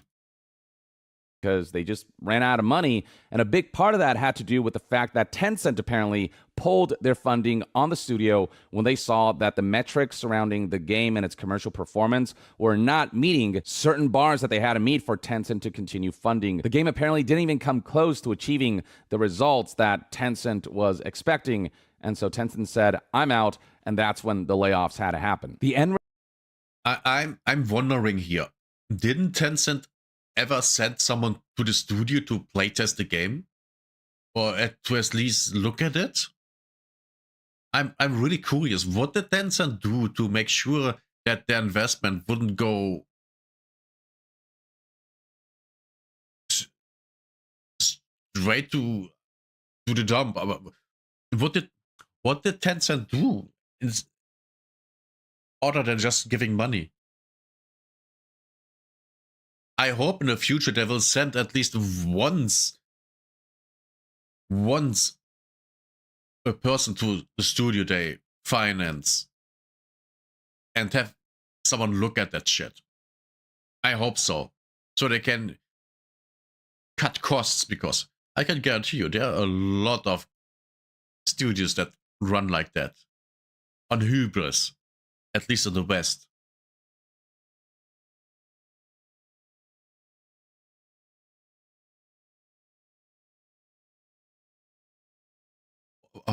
What the fuck are you talking about, Hans?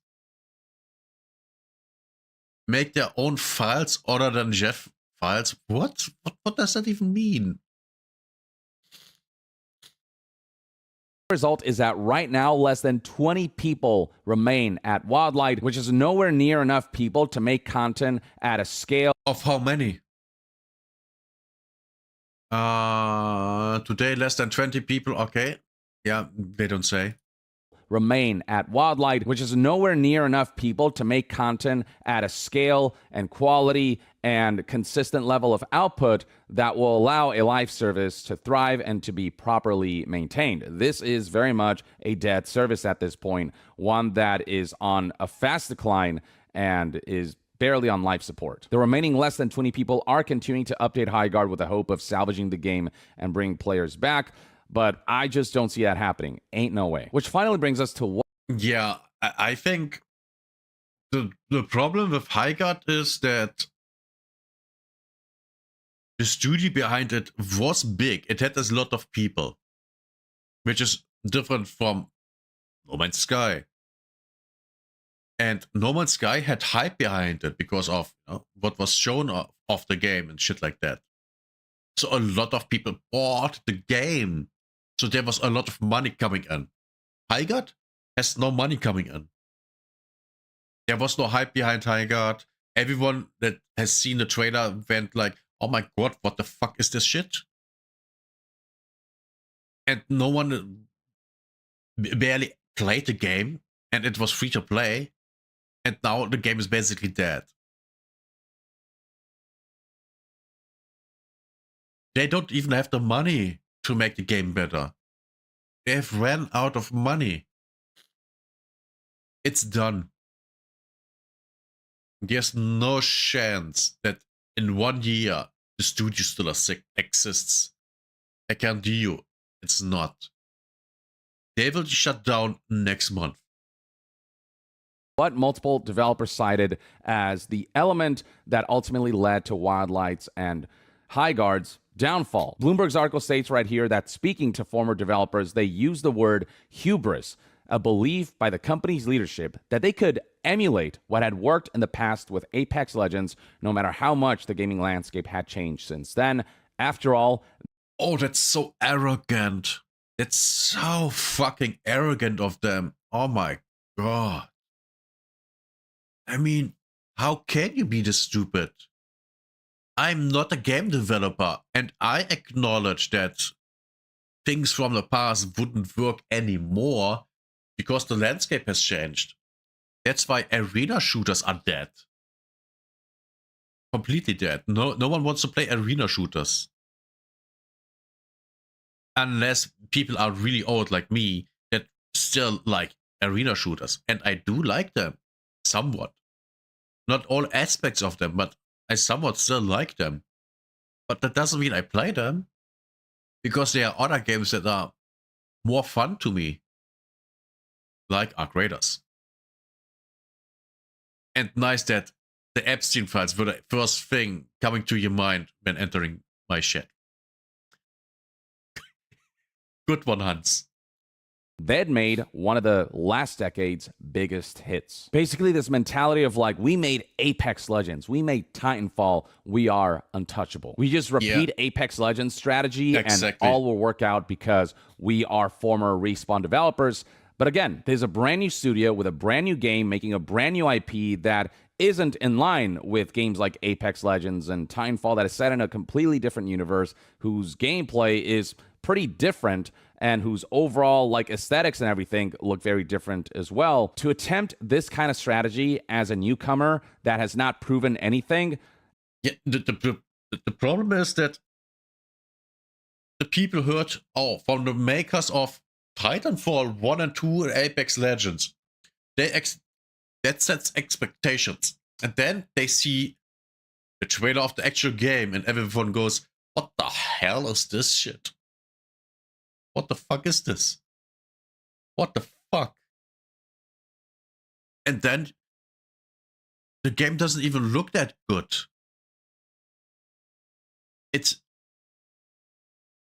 There is no color to the game. It looks mush. The character designs aren't great. For me, the FOV in the game is terrible. Literally just terrible. I'm unable to play a game like that. Simply because of the FOV.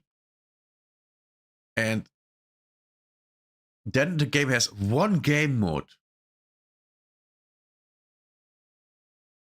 no one has ever played before.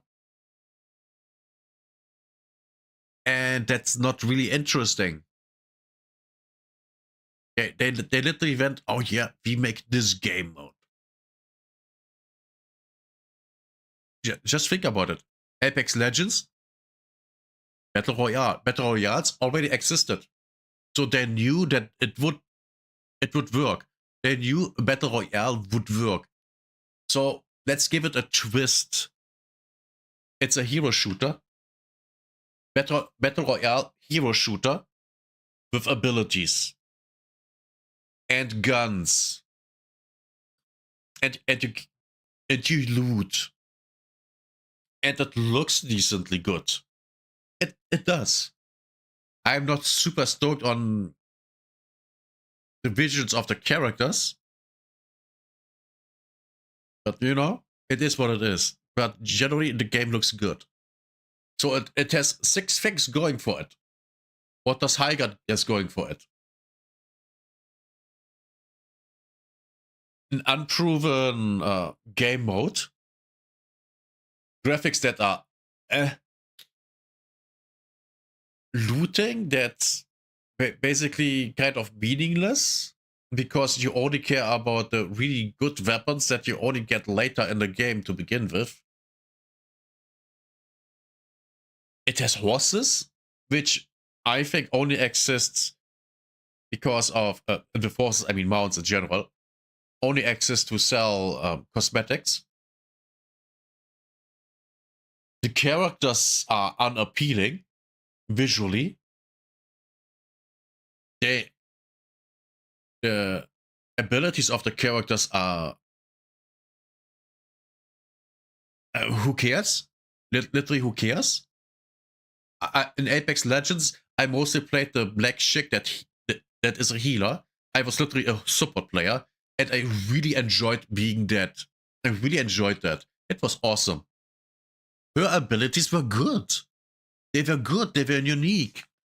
But unique to the game. And I really enjoyed that. And then you have the gunplay being only okay in Highguard. And then you have the atmosphere of the game, which makes zero sense if you go from... I mean, if you look at the game, it looks like the Lord of the Rings. We just go with that. It just looks like the Lord of the Rings. And if you have seen the story video that was brought up in cinematic, they have it on Twitch, on YouTube. I've reacted to it. The entire video is, yep, we are fantasy. And then when they are about to enter the play field, they grab guns. That grabbing the guns literally comes out of nowhere. So I have no idea what they were thinking. Making that video, but also the game in general. What were they thinking? Combining fantasy and guns.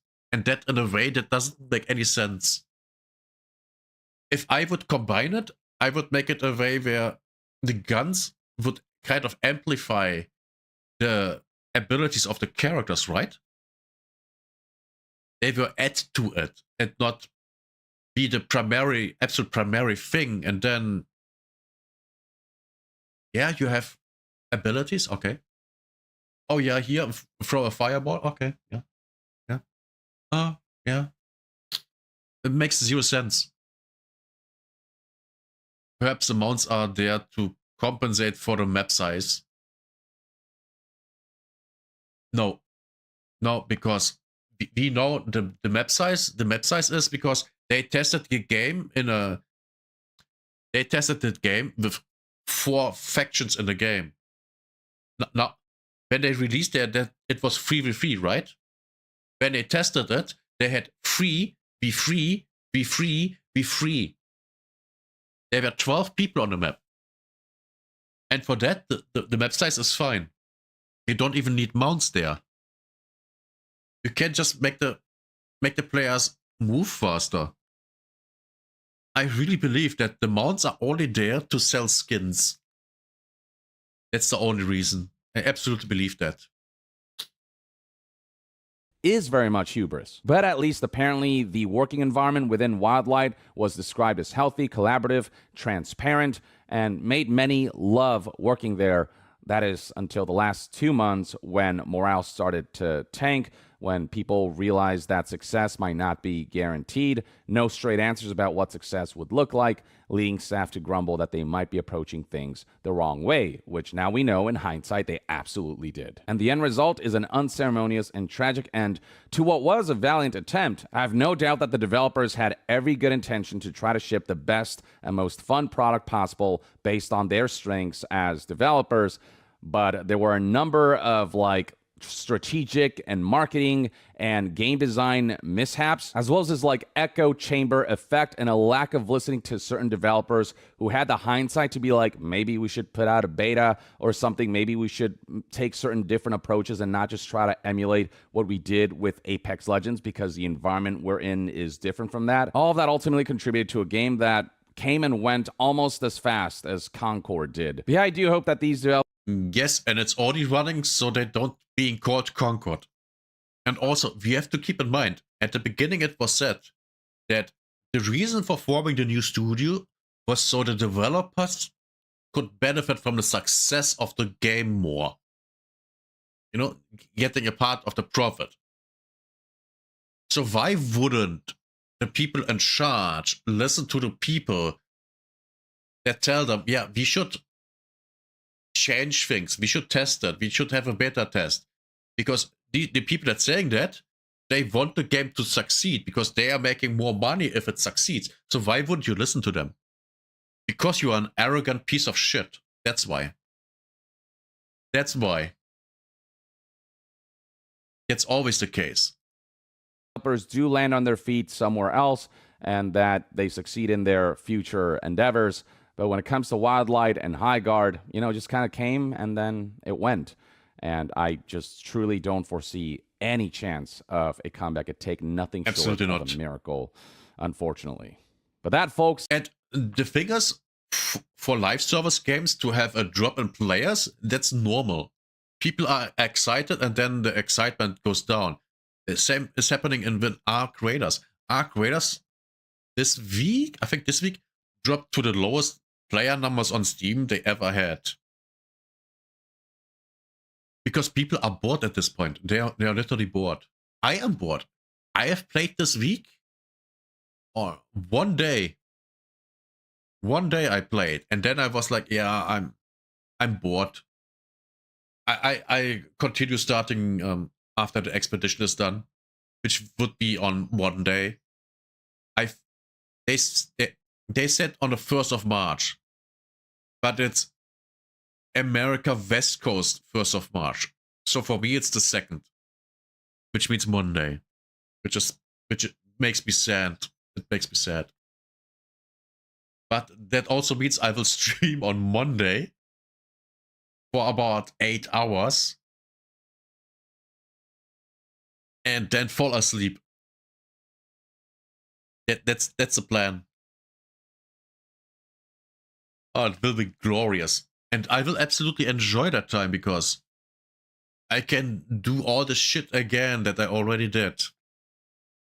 But with 2 new arcs, new weather conditions and shit like that. And these things are exciting for me in Arc Raiders. Now, can Arc Raiders go back up to even higher concurrent player numbers? Yes, they can. They just need to release more actual new content, like a new map, which they will. It's set to be released in April. I hope early April, like really early April, because even I am getting bored and tired of going into the same places all the time, even with new arc. is everything you need to know about the latest surrounding Highguard, and probably the last we'll ever hear of this title. I don't think there's really much more to say about this game. I'd love to hear what your thoughts and opinions are on Highguard, its marketing, its launch, your experience if you play the game, and its post-launch in the comments below. And to be further updated on all things gaming news, reviews, and discussions, stay tuned right here on Young Yeah. I'll see you guys next time. Very good Young video. Yaud. Good man. Good man. I really like him. Man, this was... Oh boy. This was something. This was actually something. Okay, let's... Right. I have to set a mark in my Twitch thing, and now we go. We doing a thing, chat. So I want to make a marathon video, but I'm not going to play it because the game is so big to download. And on top of that, it has the anti-cheat for this fucking game is on kernel Jesus. On kernel level. So I have to manually get rid of the anti-cheat. I don't want to bother with the shit. So I already watched a little bit of marathon stream from Dr. Disrespect. Yesterday I only watched a little bit, which was a watch of him, and I was doing something else. I wasn't really paying attention aside of actually his chat, which was really entertaining. His chat was more entertaining than the gameplay. And I don't just say that, I mean that. There was nothing going on in the game. Literally nothing. And today I actually looked at the game while he was playing it, and two things.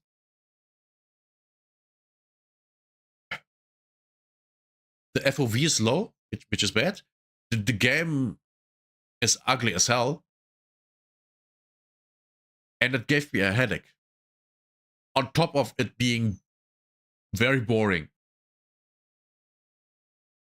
Very boring.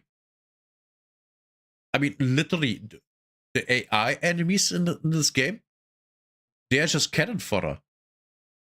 There's literally nothing going on with the AI enemies. Arc Raiders, and yes, I'm going back to Arc Raiders. Arc Raiders and the Arc there, they are so superior to the enemies in Marathon that it's not even close. Not even close. It's insane how bad the AI is in this fucking game. And on top of that, you never run into other players, or almost never. It's that bad. Okay. Let's go and watch a streamer. A small one. I want to watch a small one. Because why watch the big ones? An actual small one. Previous? No. I can see anything.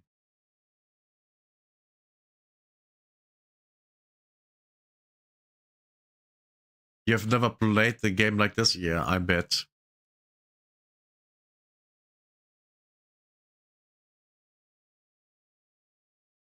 She's on brain rot hours. I bet she is. So, yeah, we will not watch a titty streamer.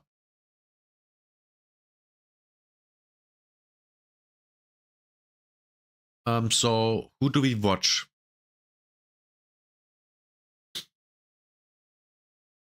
Wait, did he... Is he watching Bird Peanut? I mean, It's kind of what I'm. Oh, ho, ho, ho, ho, look at this.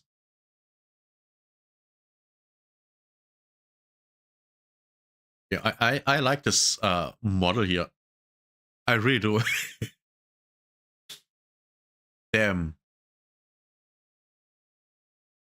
What does the title say? Marathon, let's get some goopy goop.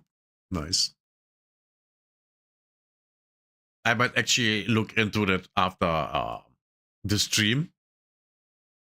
Don't look at me like that, chat.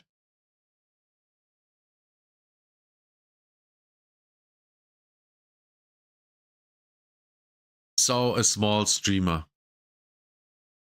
A kind of small streamer.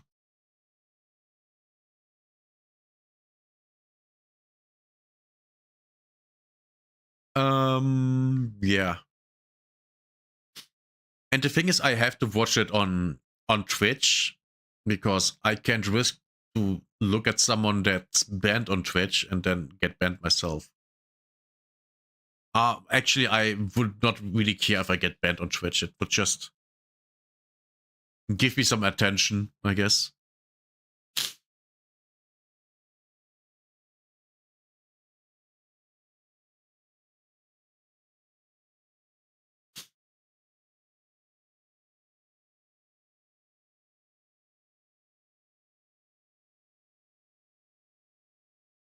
Let's...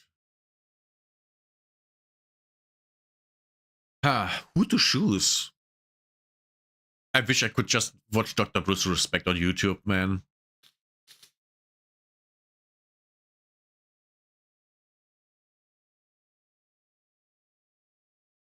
Half the job is showing up, yeah.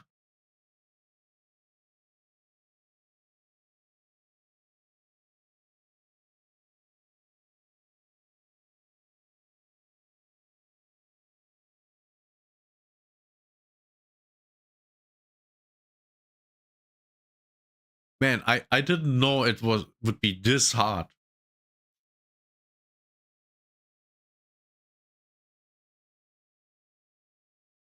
Yeah, Spanish is not that what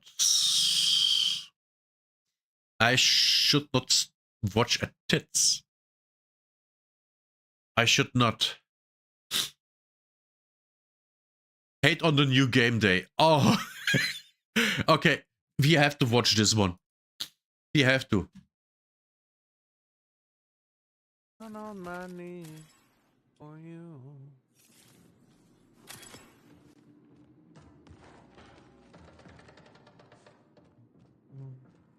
Come on. 1080p. Let's see. Maybe it's just all the creaking. Holy crap. I can't understand him. Nope. Nope. There's gunfire.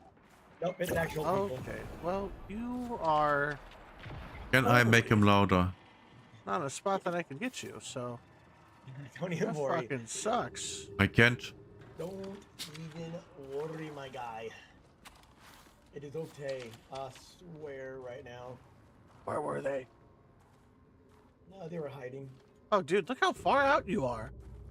Oh, I see him. I didn't think I was that far. I mean, I was in here upstairs still Oh. looting around, and you were way over there. Yeah, look at the weapon. I respect it. The weapon looks like shit. And what is this? Stealing nothing. What is this shit? And is this green a bug? This seems to be a bug. A visual bug. Demon. From the wall Saw me. into the whatever this is. No. Shit. And look at the UI. You can barely see anything.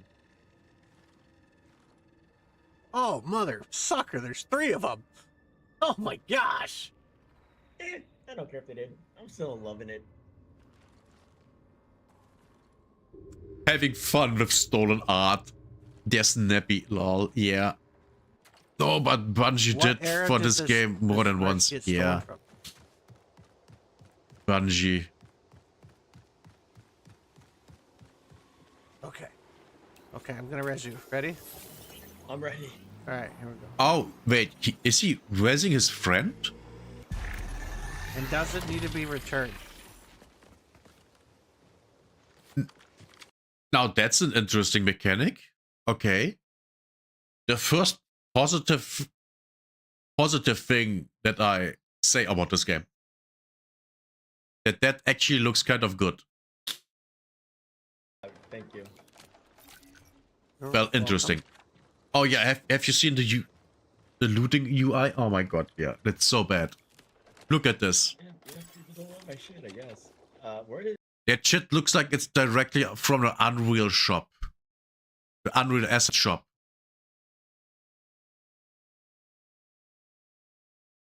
Man, they really didn't put any work into that shit. Let's see bots. I need to go kill bots. Okay. Not real people. No, just 10 bots, and I need to find a. Oh my gosh, this gun sucks. This is Have you seen that AI? It completely. Oh yeah, here I am. I shoot a little. Then it was dead. It didn't even do anything. And look at the graphics. The environment, the moment, the natural environments, they look okay. Quality-wise, they are on par with High Guard. And yes, we just did watch a video about High Guard. And then you have the artificial things that are built by people, and they look just horrible. I said that in the first video I made about this game, watching the trailer. I think the very first one last year. And this is just color vomit. This is color vomit. This is horrendously bad. Oh my god. This literally would look better if just everything would be gray. Because all the colors, they give you, at least I get a headache out of this shit. Because it's hard to tell what's even going on. It's a visually hard to look at game. Which is really bad. Also, the FOV is shit. The weapon is way too big for everything. And again, look at this. This looks horrible. This looks horrible. This looks like absolute trash. I don't even know why they would make the UI look like that. Also here, I think this is shield. This is HP. But I might be wrong. But I think not. And the only reason I can say that this is shield, this is HP, is because that's like it in every game. Every game has that. Even our creators. Here is up is shield, down is HP.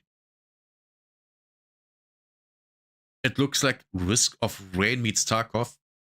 I only have played Tarkov. And I don't even remember Risk of Rain.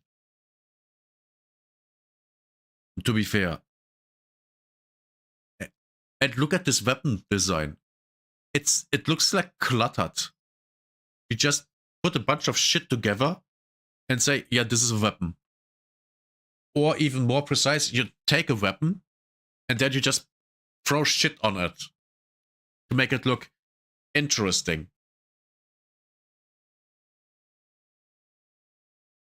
By the way, shout out to Truly Bold. That's whose stream we are watching.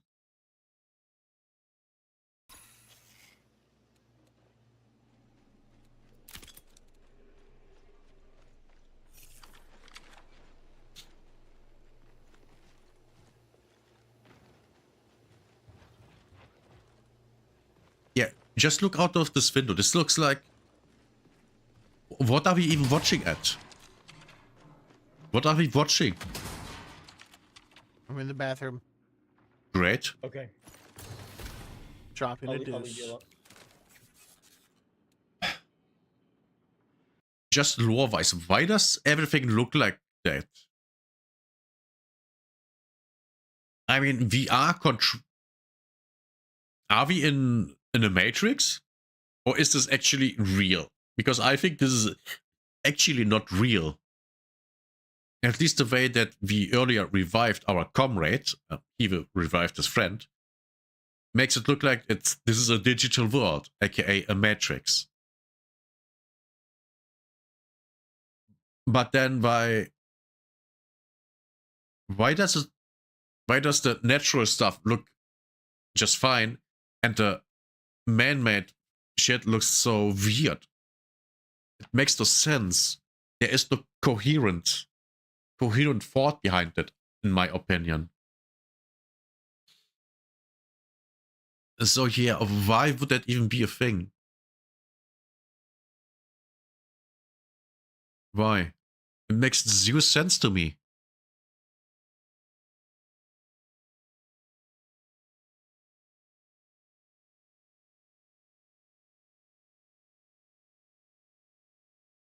Yeah, for example, what the fuck is that? What is this even? What are these things supposed to be? And look at this. This shit doesn't make sense.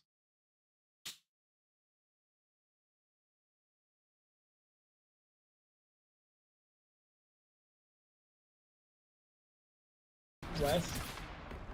That is people. Oh, Holy finally, shit, people. He threw a freaking. Oh my god, look at this. Crack What the is shield. this? Okay. In a well-designed game, you would know what things are because it's obvious. Here, you have no idea what is. What are these things? What are these? What is this? And why do they have these colors? Nothing makes sense.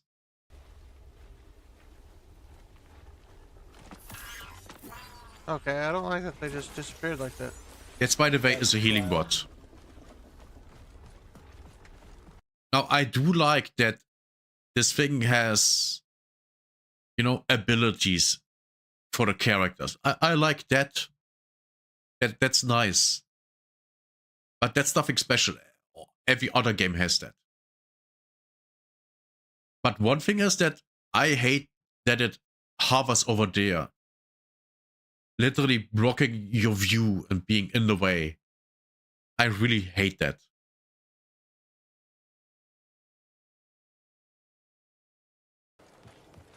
Like a rubber band a couple times. I did once so far.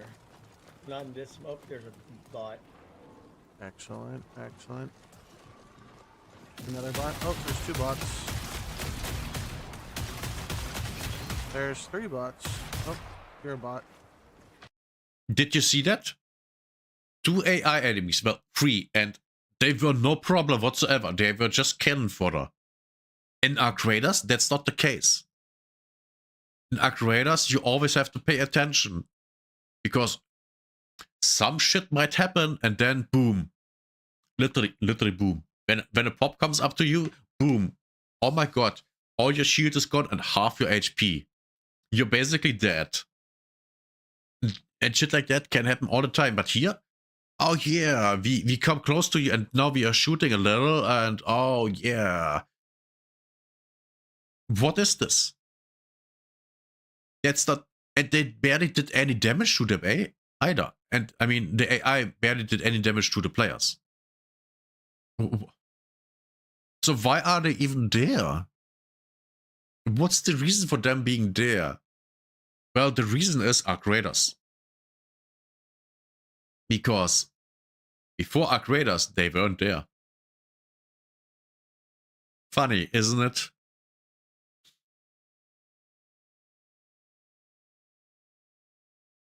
Oh boy, yeah. Yeah, that's all AI. You can tell because Right. they aren't moving. Well, that's 10. And they don't do any damage.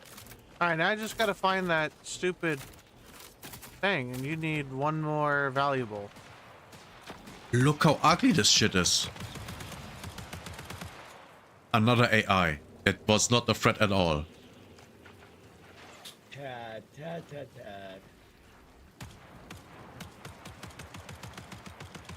See that? That seemed like your gun. Not a threat at all.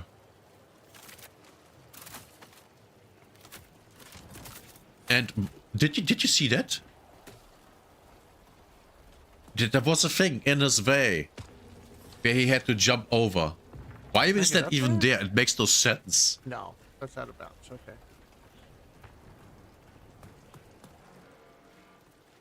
Oh my god, look how ugly this shit that? is. Calling for supplies. Oh, nice.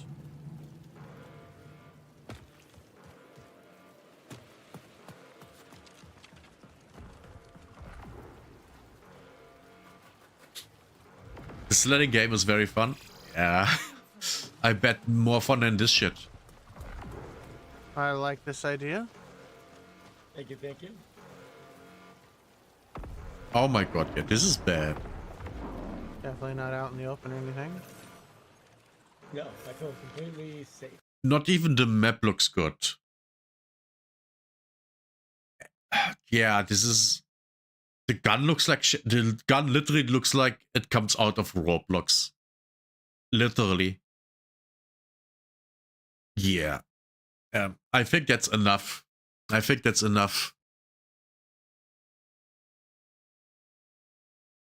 I'm gonna watch her stream later. And yes, so you all that we are all on the same level.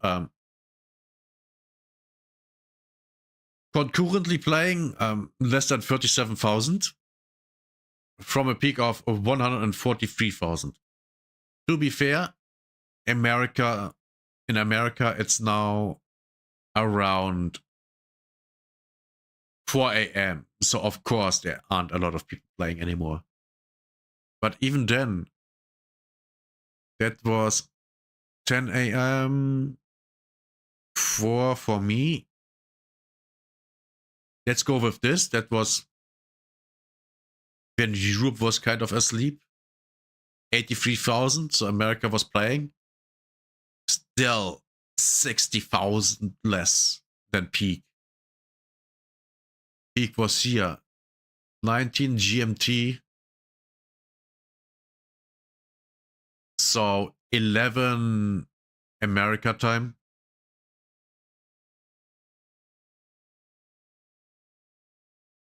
On Thursday, yeah. So people tried it out and immediately, yeah, how what not?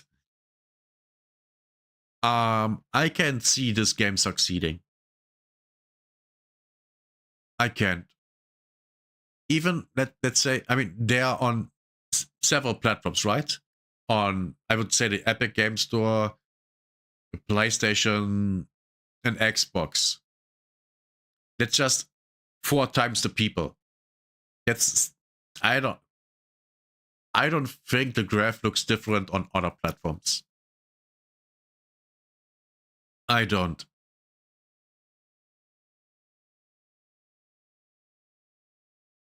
It's not even out. Yes, it's a server slam. They are testing the servers in the game. And it doesn't look good. It doesn't look good. We can go here. Creators server slam. Creators playtest. External test. Playtest. Shots. Maximum. 1 year ago. That graph is shit.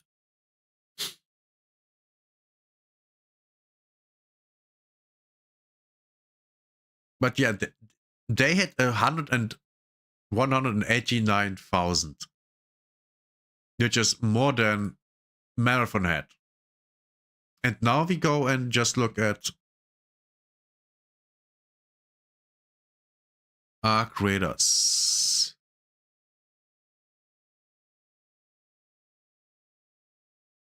You just go with Arc Raiders. maximum. That's when it came out. It started out with 253,000 and now they are at 189. That was on the 28th. That was just around the corner. Do you see the curse? All the excitement. And yeah, we have done everything. It's kind of boring. And then Cold Snap was released. And that thing was so good that people came back for it. And then they got bored by it. And then something new came out. And then they got bored by it. Oh yeah. Oh, I see. Yeah, not even the new patch was so exciting that people would come back in a big place. But maybe next week. Next week they might come back because of the expedition. You know, account reset. Players right now 90,000. They have lost a lot. But people are bored because there isn't enough content right now. The people need more content. And I mean actual content, like a new map. The 2 new arcs, one weather condition on top of that, and you know, a little bit some cosmetic things. That's not enough. We haven't had any actual new content since late November. That's when they released a new map. So 4 months ago. That's way too long. Good night, Jesse. That's way too long. We really need something big to happen. Now they also are going to... Wait, actually... Can we see the roadmap? Yeah, here we are, roadmap.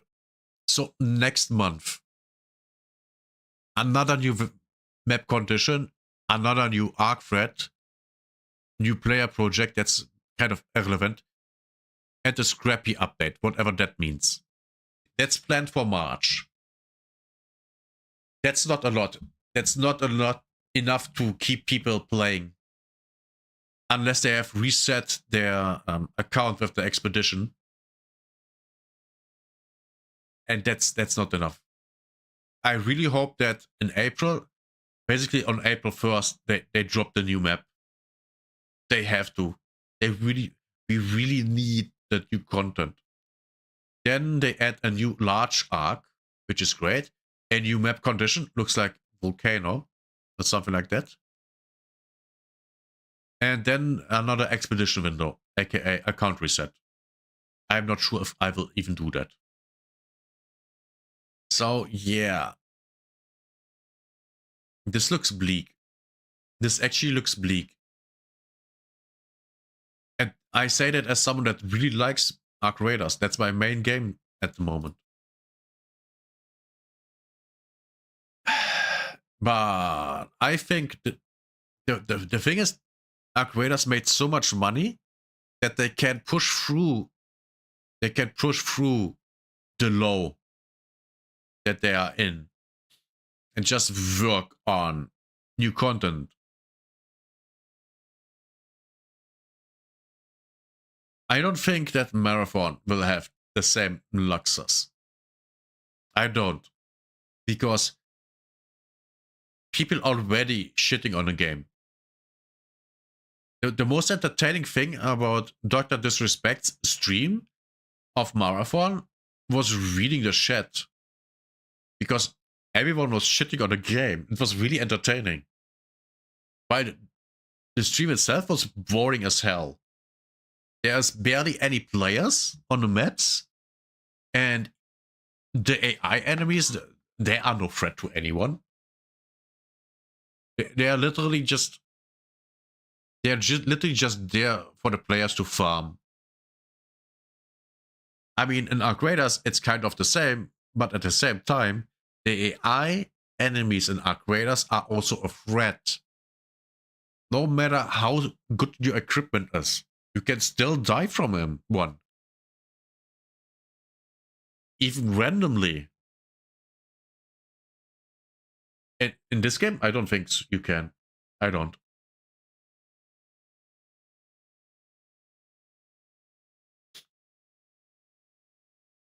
Players right now. That's not good. Let's see if you have an update. Nah, not really. Yeah, I think Marathon might already be done. And this is, you have to remember, Marathon is the last chance Bungie has for success. If that game fails, the studio's dead. Which isn't surprising. I mean, basically, all the people that made all the great games in Bungie, they're all gone already. I absolutely believe that. And they're all gone. And with that, wait, is there more to say for Marathon? No, I've said everything. Yeah, I think Marathon is done already. This game will be, to be fair, it will most likely live longer than High God. It will, because it will cost money. It will cost money, and it will have more concurrent players. But it will not gain more players. Unless they really change shit up, which they won't. Now, gameplay-wise, they might have changed shit up, but just look at the game. If you don't like how the game looks, if you look at the game and it makes you not want to play the game, then you won't play the game, no matter how good the game is. And vice versa, even if you like the optics, if the gameplay is shit, then you don't play it. It's that simple. And also, I think live service area is completely oversaturated. There are too many live service games for people to play. I absolutely believe that. There are way too many. And that's why all these new ones fail unless they are really good, like Arc Raiders. There is a reason it's so good. And that's because the people that make the game played it, and then they found out, oh, it's not that great. We have to change things. And then they had people from the outside play it, and they changed it further and further, and then it molded into what it is today. And that's why it sold over 15 million copies. 15 million copies. That game is so fucking successful. It's incredible. It's one of the most successful games in the past, I would say, 10 years. And that says something. I mean, okay, it was 11 years ago when The Witcher 3 came out. But still, it's incredible. And I do look forward to how the game develops. Especially for the next big thing, like the new map and the new big arc. I look forward to that. I also look forward to the new weather conditions, because I like playing in the weather conditions. I said it before, when Cold Snap came out, during Cold Snap being out, 90+% of my raids I did in Cold Snap. Because, number one, it was so cool. Number two, it reminded me of The Division 1, which I really liked the setting. You know, winter in New York. And then, most people in Cold Snap condition were friendly. I think I got never killed by a person in the Cold Snap condition. Maybe once or twice. Overall, since then. And it has been reintroduced, so yeah. That's a lot. Yeah. And yes, I'm very aware that I'm absolutely glazing Arc Raiders. I'm aware of that. I'm aware of that. But that's how much I like it. I literally glazed a World of Warcraft back in the day the same way, because I like the game so much. And actually, Vanilla WoW is the game, feelings-wise, that is the closest to Arc Raiders for me, or that Arc Raiders is closest to. It gives me the same vibes, you know, running around, meeting people, and doing shit with them. It's like an Vanilla WoW. Now, some people are aggressive and they kill me, yes, but that's so rare for me that it's not an issue. And a lot of times, like, I got shot at on Buried City by someone when I was on a way to the extract, and then I just ran away. I ran through the library and just went with a different extract. It was a Raider's head, but I just went for it. And I survived. Easy. I didn't even know where the guy was. I just got shot at and then I ran. That's what I always do. I get shot at, I ran. I run. Yeah. Run, not ran. Easy. Very easy. Okay, that's that's enough for my comparisons of Marathon and Arc Raiders. Yeah, well, what do you think? Chat and people that watch this video on YouTube and Rumble. What do you think? Do you agree with me? Do you disagree? Do you hate me for having a beard? Do you hate me because I'm bald? Do you hate me for what I said? But more importantly, do you agree or disagree with me? I want to know opinions. Because that's important. The algorithm loves it. Okay, we are done with this.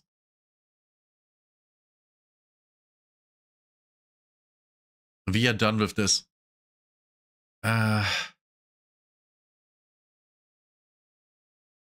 Oh no, Chacha, why? Surely the man in uniform can help me. You haven't played either game, which is fine. You hate the fact that I am not Donald Crown's older brother. Sorry. I am so sorry for that. What does Chacha You've already do? been told about strangers dressing up in uniforms, but there are other traps you need to know about. Hi, I'm just playing with my daughter's video game, but the That's not even her voice. What's going on? batteries seem to be dead. I have some in my car. Why don't you come over and help me put them in? You've already been told about strangers dressing up in uniforms, but there are other traps you need to know about. It's so dumb. Asmon was right. What's this? By By 2030, 2030, almost 80% of people had lost their jobs. They had no money, no purpose, but they had a lot of time on their hands. The less people actually did physical work, the more they wanted to appear as if they did. What if we could use the energy of humans to power the machines that took away their jobs? Oh boy. Energem solved our need for energy and your need for purpose. Oh my god. That's a great idea. Asmon was right. Yeah, this is horrifying. Top 3 trials players. Meanwhile, these guys just send Mbug a message. What? Oh yeah, over 400,000 points in trials? Never did that. That's impossible for me. And by the way, yes, Arc Raiders now has playing the piano in the game. Wait, is this a piano? It's not a piano. A piano is the long thing. What is this called in English? I don't know. In German, it's Klavier. This is how a random intern accidentally saved Valve from bankruptcy. You see, it's 2002, and Valve is in a brutal loss. Oh, Jesus. Massive player warning? Wait, well, what's going on? What's going on here? Okay then, Raiders, we are back and we have got loads to go over today as they have finally managed. By the way, shout out to Cloud Plays. I watch his videos on Arc Raiders updates all the time. And yes, I'm such a nerd. Clickbait, that's what's going on. Might be. To rectify a load of the mistakes happening inside of the game in terms of stability and the issues with the loadouts. So we're going to give you guys an update on that one coming from Embark Ocean. They've also now finally announced the winners to the latest competition, and the point of the game right now, with a few days left in the expedition, shows that players are making a lot of mistakes. We need to talk about this one because this one is actually pretty damn crucial if you guys are going on an expedition. Nonetheless, let's dive into what we've got happening. If you haven't already, smash that beautiful like button and subscribe with post notifications turned on. It'd be greatly appreciated. Make sure you check out our incredible sponsor, GamerSupps, a company that offer esports athletes and gamers alike with the most effective and healthy energy drink option. Who is not sponsored by GamerSupps at this point? And by the way, my expedition is already settled. I accumulated over 6 million coins and worth of stash items. And if you use code CloudPlays at checkout, it will get you a cheeky discount. So what are you waiting for? Hit the link in the description. We have new bundles dropping all the time. And if you want to get involved with our giveaway, we are giving away a free copy of the game. Or if you've already got it, then, well, we'll give you Raider token. See the difference between this four-legged arc and the AI enemies in Marathon? This at least looks interesting, right? And the thing is, that thing attacks with jumps and shit like that. It literally can jump from here over there on top of that building. And even higher. It's crazy. I really like this enemy. It's so good. Instead, we're going to be announcing this one during the latest update that's coming next week, hopefully. So if you want to get involved with that, make sure you head down to the comment section and put in any kind of love heart and it'll enter you in. So with that being said, let's dive into the game and see what's happening right now in the world of our creators. So starting off yesterday, we reported that there were a load of server issues that were affecting so many players. The team was working tirelessly. Thank God I didn't play. Thank God for that. Actually, to get this one rectified. And late last night, we actually saw that Embark Ocean updated their message stating that the servers are completely back up and running. They should be able to just jump back in and it shouldn't affect absolutely anything. I just took a look at my Discord. I'm also in their Discord, so yeah. I saw that already. On top of that, it seems that they've actually rectified the loadout stuff as people have been losing stuff during the end of expeditions. You would essentially... Actually never happened to me. So I can't say anything about that. Evac out, and then when you arrive back in Speranza, you'd have lost everything that you've just gone and got, and it would just never make a return. Apparently, that is now rectified, and Embark Ocean has stated that you can go and use a free loadie real quick to check, but if everything should be now really good. So fingers crossed they've rectified that one, and that should now be sorted, as some people have lost a massive amount of stuff, which is infuriating, that's for sure. But unfortunately, these things obviously do happen inside of gaming, and hopefully this is something they fixed so that you don't have to experience that again. Moving on from that, though, we did have the high exposure photo competition that they obviously posted up, and this one was a great one. My lord, actually, I looked through the photos, and some of you guys are ridiculously incredible with taking photos inside of this game. I don't know how you do it, but it just looks absolutely astronomical. I know how they are doing it. They are fucking hardcore nerds. That's how. You would have the same shit going on in Vanilla WoW already. I remember back in the day in WoW, there was actually kind of a competition going on for the screenshot of, I think, the month.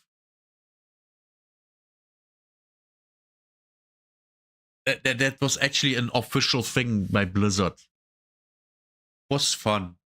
Cool. So this is the winners from the main postage. There is a few more on there. I won't showcase all of them. If you guys want to go and check it out, then I'll leave the link down in the comment section for that one. You can go over to the Arc Raiders Twitter page. As my lord, some of those images were definitely worth it. Now we got to talk about in-game though, because right now it seems that something really stupid is actually happening. Yes, we've got a few days left until the expedition, and obviously people are transferring their stash, trying to get rid of things such as blueprints, weapons, snap hooks, wolf packs, anything of value that you guys don't need to utilize for the expedition that you want to carry over into your next preload. And Wait. What? You can do that? What? No? What? What's going on?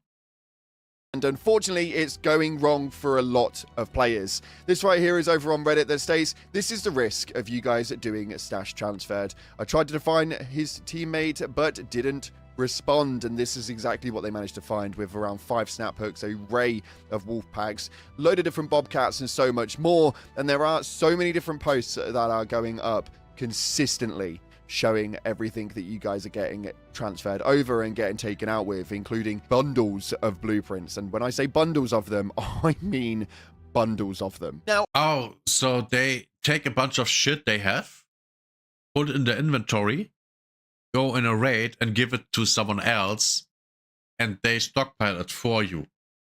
Okay, yeah. I thought that was something official that was going on here, and I wasn't aware of.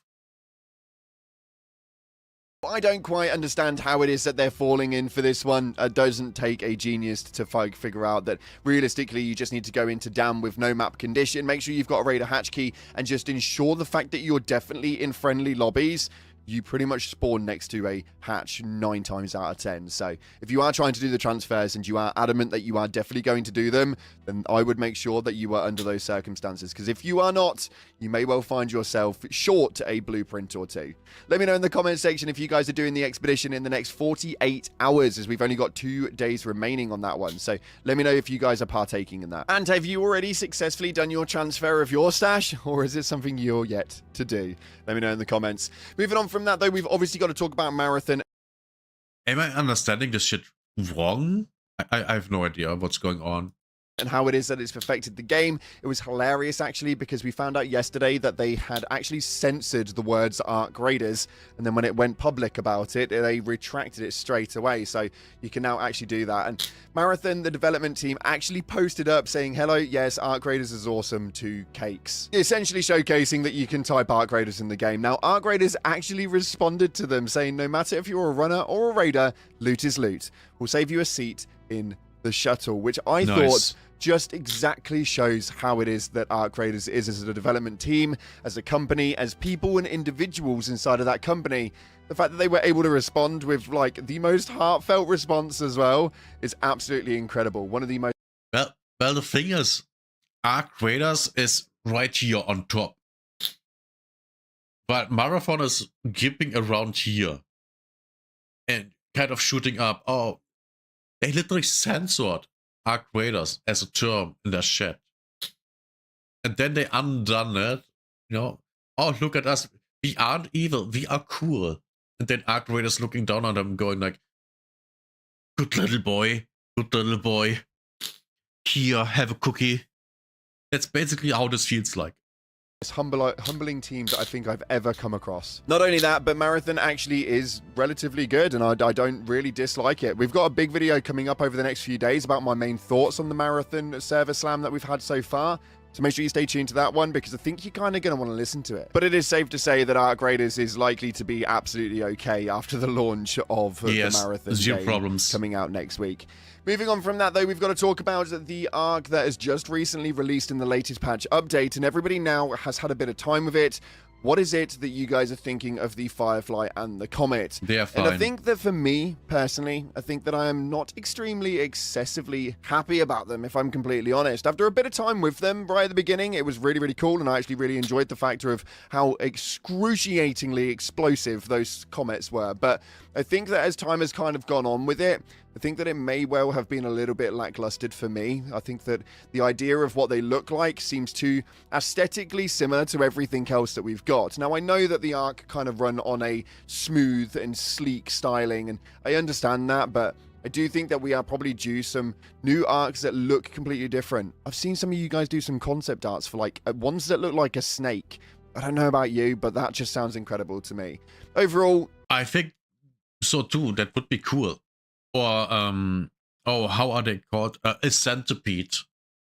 Imagine a centipede arc that can actually climb up walls, and with walls I mean buildings. That would be cool. Good to go up against, although not overly intuitive in terms of new innovation for Arc Raiders. That's just my 2 cents. Great fun, great addition, but still ready for some new content. Let me know in the comment section what you guys are thinking. And now that we're sat in this point between the expedition, PvP is running on a high rampant, and most players now are not bored, but are sat in a bit of a looping cycle of limbo, waiting for this expedition to go through so that they've got some... Same, so I just do something else. Like not playing the game and streaming, doing streams, editing videos, spending time with my AI girlfriend, and yes, literally. Thing to do. I don't know about you, but I've been sat at max level for so long, I cannot wait for this expedition just so I've got a bit more of a purpose to actually play the game. I'm genuinely so excited to start back off at level 1 again. Let me know how you guys are feeling about everything, and talking about your opinions and how you're feeling, we've got to go over the top comments from the previous video where we spoke about the new skin and the devs dropping that hotfix. It didn't seem to do a massive amount, but it was nice to know that they are still working on it. You guys had a lot to say about it all the same, and primarily it had to do with Marathon, which doesn't surprise me in the slightest. But this first one right here from Dekid LRG states, playing Marathon made me realize I really enjoy Arc Raiders more than I thought. And I think that sometimes that actually... Oh, the burn shit. Ooh. Does happen. And I think that sometimes you can play a game and enjoy a game and take it for granted, and then when you play some other games you go, damn, I actually really enjoyed that.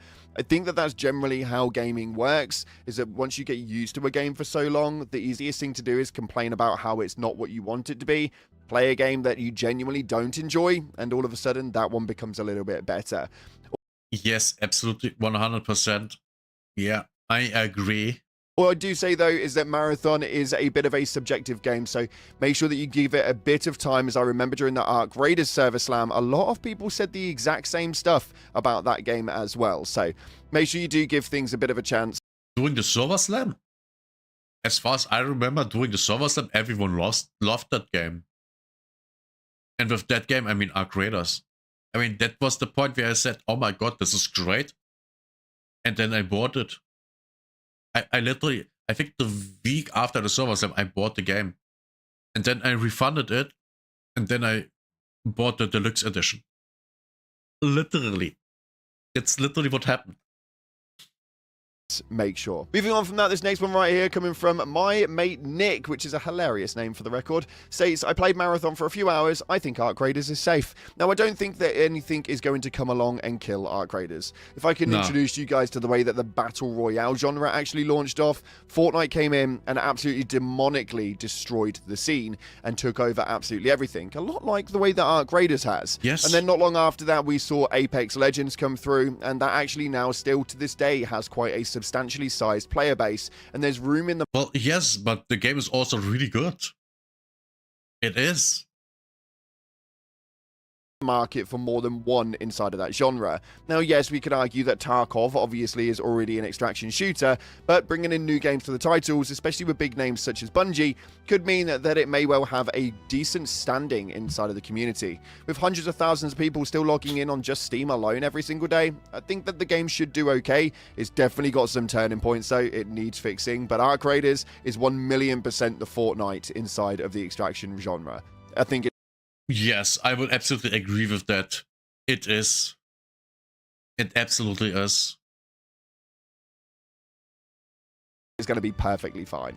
Moving on from that, this final one right here states, I'm in for the long haul with Arc Raiders. Now, I think that we can all say these safely, that Arc Raiders is going to really do well in terms of how it can actually operate in the community, how it will actually function. Our biggest worry is how they'll go into new content moving forward, as what we are seeing is that other than maybe the map conditions, which they seem to be absolutely nailing, by the way, probably some of the best content the game has actually seen in terms... I agree with that. The weather conditions are really, really good. All of them. Literally all of them. I've not found one that wasn't great. I mean, at the beginning, I didn't do the magnetic storm thing because I thought, why would I risk that? But now I do that all the time too. I do it less than the others, but that's only because, you know, you can literally just die from running into a lightning thing hitting the ground. And not die, but getting a lot of damage. The cold snap and the hurricanes. My lord, it's the greatest content they've released. But releasing content is not their strongest suit, so I'm intrigued to see how it is that they go forward when it comes to all of that sort of stuff. Definitely intrigued. Let me know your opinions by the comments below. With that being said, let's dive into... With that being said, I want to say a massive thank you to all of you guys and all of your support over the most recent weeks. It's been incredible building this community inside of Outgraders, and I'm so happy that we're here. There was not a lot here. But, you know, whatever. Are they finally admitting it? What the fuck is this? 1/3 of US video game industry workers were laid off. Didn't I want to watch a video about that? Don't I have that in my watch later? I thought I had.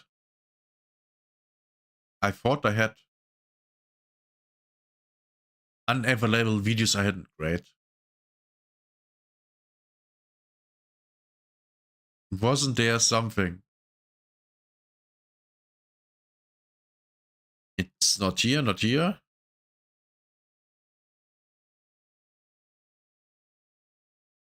No, guess not.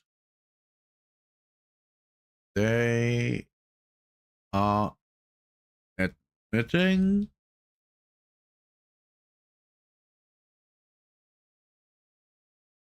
Are they finally admitting it? Is this the original video? I think it is. Let's watch this. This is gonna be good. This is gonna be good, chat.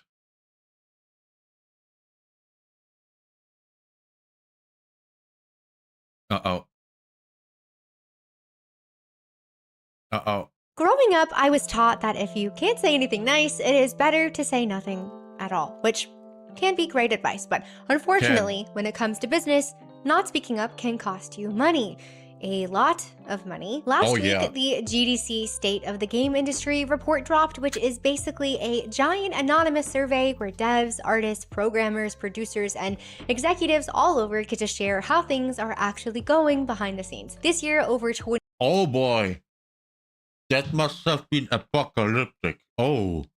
2,300 people responded, with the majority of those responses coming from Western devs, mainly in California. And after reading the report, Oh yeah, they are fucked. They are completely fucked. Genuinely could not tell whether it was a survey or a cry for help. So today we are looking at a few titles coming down the pipeline, who is actually making our games, where all the money is going, and the ever-growing gap between the studios making these games and the players they are supposedly making them for. Do you ever see something and just go, huh? Because that was me this past week when I saw Jeff Keighley upload yet another cursed trailer, this time for Horizon Hunter's Gathering. And hear me out, this is coming. We watched that thing. It's bad. It's really bad. They do have 2 decently attractive women in it, but the rest of this is just bad. From someone who enjoyed the first Horizon, and I liked Aloy, but I ask this genuinely, who is out there right now pounding the table going, I need more Horizon? At this point, I am convinced that there is an exec at PlayStation who is weirdly... By the way, Horizon never was an actual big franchise. It's kind of a mid-tier franchise with high-value production games. But it's actually not really that great. At least as far as I know. Obsessed with this franchise and character, and their work profile picture is Aloy. They named their firstborn child Aloy, and the entire office is full of Aloy pictures. the character, not their firstborn child. And they have been the one who's solely responsible. That is actually really weird. Why would you do that? I would rather have pictures of my child than a character. That's disgusting. Oh, I bet they are bad parents. I bet. You can't tell me you are like that and you are a good parent. Responsible for pitching every single Horizon spinoff, which seemed to all get greenlit, by the way. Now, to be totally fair, I thought the gameplay looked okay. I like the Monster Hunter type games, but unfortunately, I am way too much of an incel to be the target audience for this one, because what is this? Like, genuinely. Exactly. And here, by the way, this character decently attractive, this character decently attractive. Why are they decently attractive? They aren't fat chicks. They are slim chicks. Now, this fat character, very ugly, also has one fake leg. This character looks like, what the fuck is going on? He looks like he's at a punk rock concert. This looks like, I don't know, something really weird.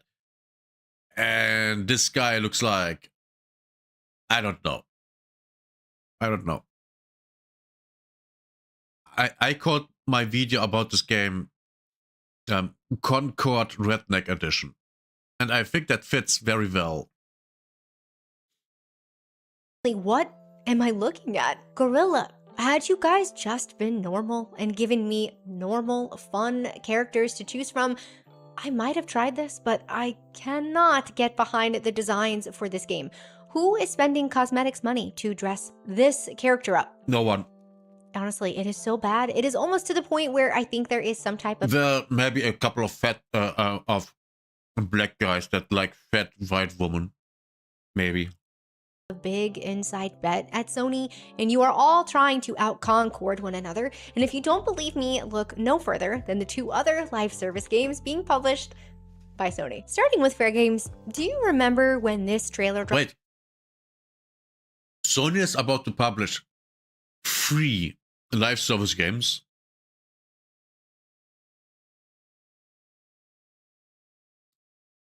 Guys, do we think that there are enough people for 3 more live service games made by Sony?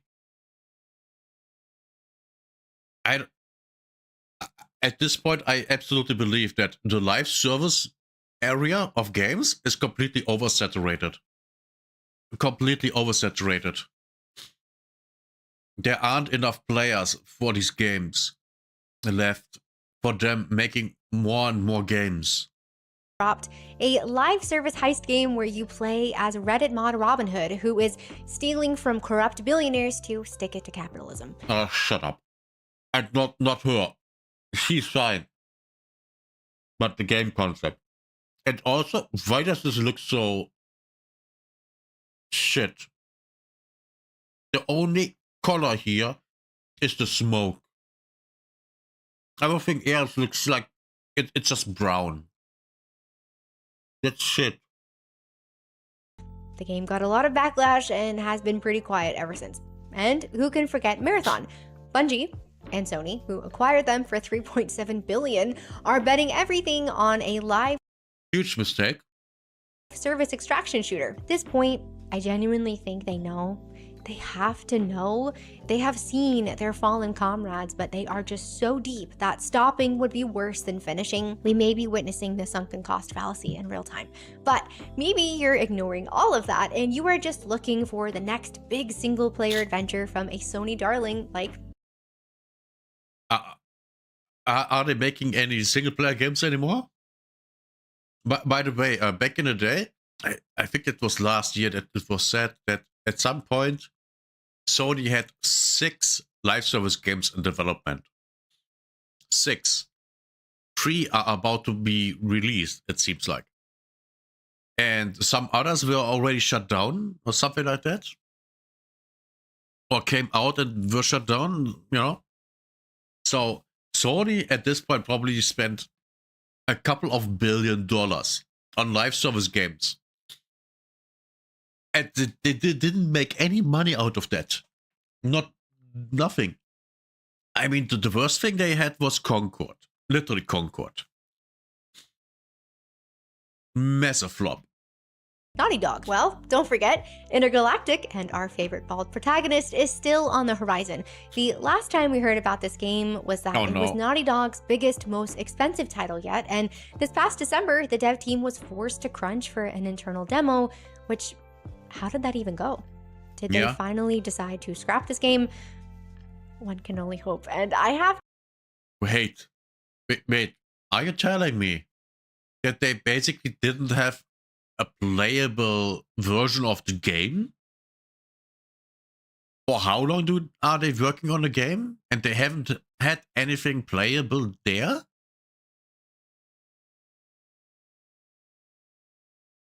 And that's just internally, right? So, did they even do any work on the game? Oh my god, they didn't do any work on the game. They just said they would, and they just didn't. Oh my god. Oh yeah, this is how much you wanna bet Naughty Dog is this game either gonna be shut down or it releases, but in both cases Naughty Dog will be just shut down. And that wouldn't even be surprising to me at all. To ask who keeps telling Western AAA, notably Sony in these examples, that this is what we want. Who is sitting in these rooms when this stuff gets pitched and is going... Marketing people. That's who. Yes, the people actually are begging for this. Is anyone pushing back? Are they pushing back and getting ignored? Because from the outside, it genuinely looks like nobody at these companies wants to or is allowed to say, hey, I don't know, maybe not this one, but hold that thought because we are coming back to it. So a bit of a confession, I always have these big grand goals of meal prep at the start of the year, but end up being historically pretty terrible at it, which has only gotten harder this year since getting a brand new puppy, which is where Factor comes in and takes the hard part out of eating well. The meals are fresh, never frozen, so do be sure to pop them in your fridge as soon as you get them, and they are ready in just 2 minutes. I really enjoyed the items that I tried. I won't lie though, I am a bit of a sucker for egg bites, so I will be a little bit biased in saying that the breakfast options were probably my favorite. But if you like a lot of variety in your meals, they have got over 100 options that rotate weekly, and everything is made without refined seed oils or artificial I hope junk. you're hungry. Most meals have over 30 grams of protein too, which if you are looking to stay consistent with fitness stuff, that makes a huge difference. If you're interested in checking them out, head to factor75.com or click the link below and use code BackgroundNPCFB50 to get 50% off your first Factor box plus free breakfast for 1 year. That's code BackgroundNPCFB50 at factor75.com to get 50% off plus free breakfast for 1 year. The offer is only valid for new Factor customers with code and qualifying auto-renewing subscription purchase. Now, you might be thinking, okay, but those games have not even come out yet. Maybe they will surprise us. And you know what? That is fair. I can't... It is fair. It actually is fair. Just wait and see. You know, that's fair. But we also know who's behind those games. And that's the worrying thing. And still give them the benefit of the doubt, but you know who we can't give the benefit of the doubt to. The games that have already came out over the last few years. That beautiful slideshow you are witnessing. Just those games combined, you are probably looking at north of 1.5 billion in development and more. Remember, you are probably looking at north of 1. The first ever quadruple A game. Oh wait, let's Skull and Bones. Let's look it up. Skull and Bones. Quadruple A Ubisoft game. Maximum. Oh, wait. Maximum player base. Peak 1.5 years ago. 2,615. 24-hour peak. 464. I think they spent 100 mil on this game. Wait, they developed this game for 10 years and started developing the game several times. So it's most likely more like 200 mil. 10 years development and at least $100 million. 464 concurrent players. They went up to 2K here. I think there was a big update. That's what I would expect. But yeah, this is so much for that. $0.5 billion in development and marketing, all for games that I... Oh, Suicide Squad.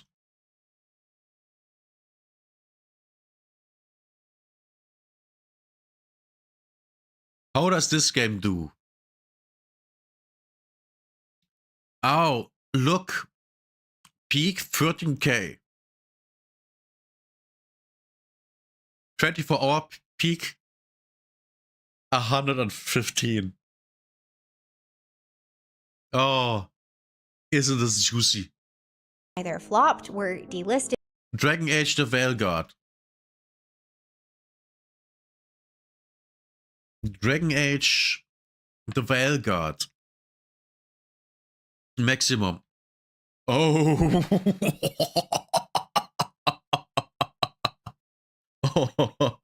I mean, sure, it's not a live service game, but still. It came out on November 1st, and this was 25th of November. Oh, Jesus, yeah, this is so dead.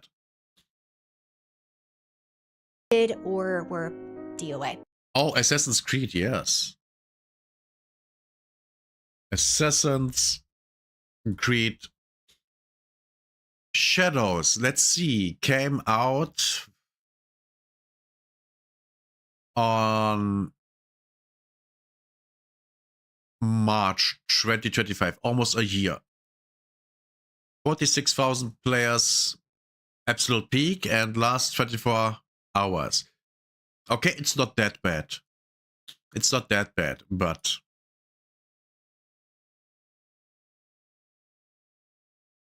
let's see what Assassin's Creed Shadows is on the current player numbers. On the same level as a 6-year-old game. Oh boy. And an Assassin's Creed from 6 years ago has the same player numbers as Assassin's Creed from last year. Oh, the older one actually has 400 players more. Oh, this is, man, Ubisoft, there's a reason why Ubisoft is shutting everything down. $1.5 billion. Ooh, Star Wars Outlaws. Star Wars Outlaws. Oh. Oh. 3.3K maximum players. And 24-hour peak is 1,000. Wow. I wonder how much money they burned with this one. I mean, production-wise, this also might have been 100 mil. And they made, what? 10 mil, maybe? No, well, maybe they made 10 mil. Maybe.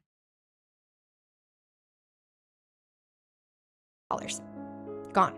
That is very I don't even look that thing up. real budgets, real studios, and real Banishers? I never heard of that game. Banishers, Ghosts of Eden. Oh, shit. Oh, shit. Who made this shit game? The developer Don't Not. Publisher Focus Entertainment. Let's look these people up. What games did they make? Nothing I have ever heard of.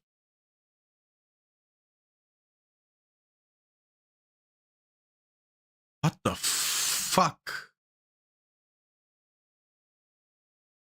Man, this is so bad. People's jobs, which brings us to the question Oh, Jesus. that we have been building to. If billions are being burned and entire pipelines look like this, what's actually happening to the people making these games? This is They hopefully lose their jobs. where the GDC report comes in. Quick aside and bit of NPC lore for you. I actually went to GDC last year for work, and I need you to know that I saw Ben Starr perform Raphael's Ballad from Baldur's Gate 3 live on stage, and it was a top 5 life moment for me. Anyway, here is what the report says.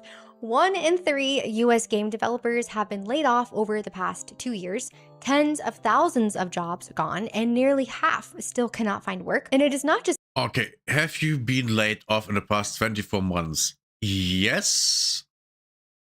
Also yes. 28% have been laid off. That's bad. Should be more. people who were laid off this past year, but even people who lost their jobs over a year ago. 2/3 of AAA studios conducted layoffs in the past year alone, and 74% of students studying game development are scared to even enter the industry. One student in the industry literally just wrote, "There aren't any jobs, everyone's getting fired, it's effed." Yikes. The reasons companies You can just develop your own indie games and work a different job. I mean, if you can program, you can work as a programmer for some company. It's not hard to get a job there. Programmers are always wanted. gave restructuring, budget cuts. Top reasons for layoffs: AAA, company restructuring after a project failed, project cancelled because it sucks, strategic direction change because the project sucks, AA, budget cuts, company restructuring, market conditions, yeah. Indie, market conditions and budget cuts, company restructuring. Yeah. Market conditions, but when the survey asked workers what they think is really going on, the top answers were more like mismanagement and greed. The report literally I can totally see that, yes, absolutely. Yeah. Just like with High God. The people on top were so arrogant that they weren't listening to the developers that said, we need a beta test. We need to bring people in and test that shit. And the higher up said, no. We are the creators of Titanfall and Apex Legends. We know best. Yeah. frames it as companies call it restructuring, workers blame mismanagement. And I won't deny that there are real structural problems and probably a good bit of mismanagement happening. But we just watched that montage together. We saw the $1 billion+ disappear. We just looked at Sony's pipeline.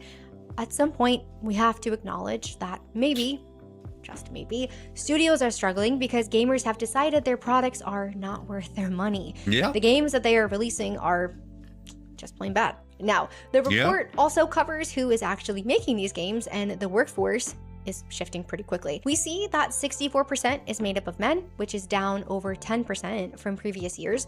Oh, I wonder why. But listen to the, just look at this. 64% man, 24% woman, 8% non-binary, 3% prefer not to disclose, 1% additional gender category, identity not listed. Great.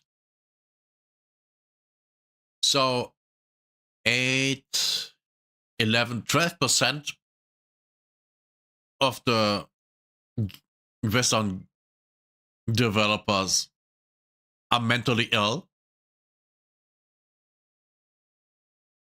Yeah, not surprising. Yeah, absolutely not. That explains a lot. And then you have then together with this one, overpowering these people to make, you know, characters look ugly. And making, well, just look at World of Warcraft. The developers, the people in charge of World of Warcraft now saying that they wish they didn't call it Warcraft.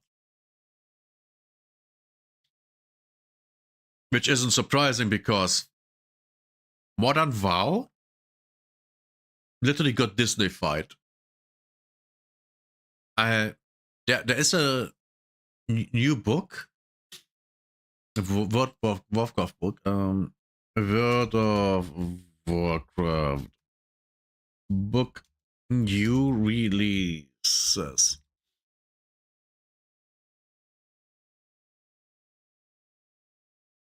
Where is it? Where we go back? We go for Amazon. Not this. Dismiss. There was a book. It's not here. But there was a book where there were, I think, 6 authors or something like that.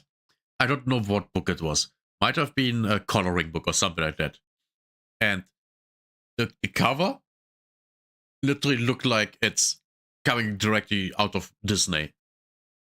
That's the difference. That's what's happening.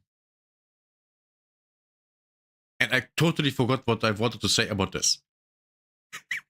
Jesus, I'm old. I got sidetracked again.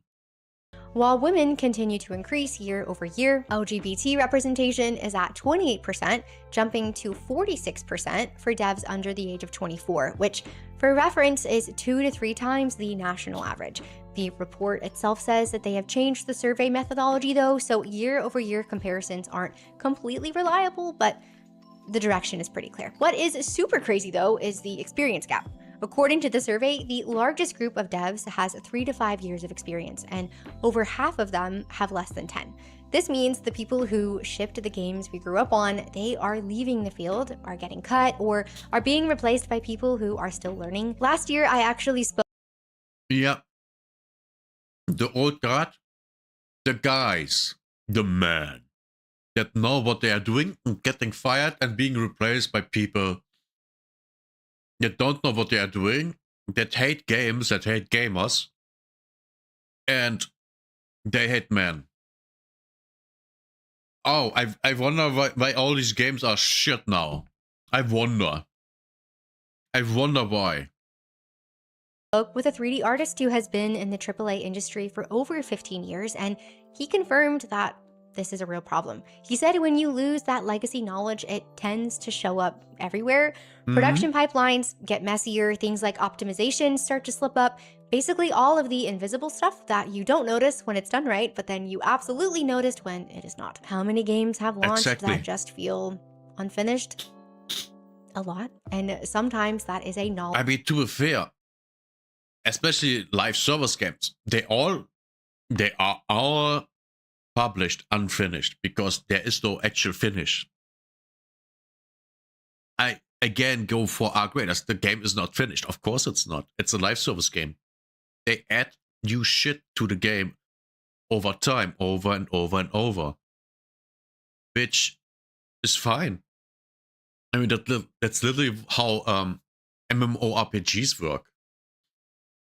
And people loved those games back in the day. Yes, back in the day. Now those games are just called live service games. And that's completely fine. But if you have a single player game and it feels like it's not done, you have a problem. You have a real problem. And the only time a live service game is being bad if it plays like it's unfinished, which Argraders doesn't. And that's the difference when it comes to live service games. When it comes out, does it feel like it's unfinished? If yes, it fails. If not, it has a good chance to succeed, like our creators. Knowledge and skill problem, and that gap is only getting wider. He also said that in his experience, people who do push back, people who offer constructive criticism on things like narrative decisions, character designs, asset creation, have actually landed in trouble for it, like HR trouble. Not every— Yes, because if you criticize someone's work, all of a sudden you don't criticize someone's work, you criticize the person. And you have seen the graph. If you criticize someone that's not a man, let's be honest, if you criticize someone that's not a man, you get in trouble because, oh my god, these people will have special privilege. They are a protected class of people. You are evil. That's how this shit is going. And that's why everything is going to shit. Because of pussies that are in positions and working jobs that they shouldn't be in. Everywhere and not every studio, but enough that people have learned to kind of just keep their heads down. Do you remember earlier when I asked, is anyone at Sony Studios pushing back? I think the answer at large is no. And if anyone is, they are probably being ignored or silenced. And it is so sad because I know that there are still genuinely talented, passionate— Now, you could, sorry for that freeze frame, pretty woman, you could solve that problem by having the developers directly being able to contact someone at Sony. That would change things. But that won't be done because, oh, that's out of line. How dare you tell on us? You know? Retarded shit. Literally retarded shit. Passionate people in the industry who are there because they truly love games and love making them for players. But the thing that is so interesting to me is that this survey has pages on demographics and DEI policy changes, pages on AI, pages on monetization models, pages on engines. But I read through the whole thing, and you know what's not in there? Not a single section, not a single question about— Let me guess, about the people that play the games. About the customers, about the players. That's probably it. About the players, about the actual customers that this industry serves. There is nothing in the report about what customers are actually wanting, what they are asking for, and what feedback these studios are getting from the people spending money on their games. You have got an industry surveying itself about why everything is falling apart, and there are no questions about the one group of people who can actually fix it. And I don't know, but I think that tells you everything you need to know about where the disconnect is. So 1/3 of devs laid off, billions squandered. The pipeline coming from these large studios is still full of stuff that most people did not ask for. And the biggest industry survey of the year did not think to include a single question about what players actually want and are gravitating towards. This is what happens when nobody in the room says enough is enough, or this isn't good enough. Or when they do, they get ignored, or worse, punished for it. So for Sony, Microsoft, EA, Ubisoft, and every other studio that just hasn't gotten it yet, if you want to start winning again, here is what the GDC survey is not telling you. Stop sitting in your boardrooms trying to squeeze every last cent out of people instead of making something worth buying. Stop hiring consulting firms to tell you what your players want when they are already telling you for free. Stop— Yes, exactly. That's a big thing. If you are a company and you want to make a product that people want to consume, just ask your customers what they want. Oh my god, this is black magic. Oh my god, how dare I? Telling them to do something that doesn't cost them millions and millions of dollars, but a little bit of time. They literally could just create a multiple choice questionnaire and send them out per email to all the customers, to everyone that has a Sony account thingy. Have it pop up on every PlayStation. Oh yeah, we have a question here about what players actually want. Please consider taking part in this. And if people want to, they can. If they don't, they don't. That's how you get actual data about what your customers want.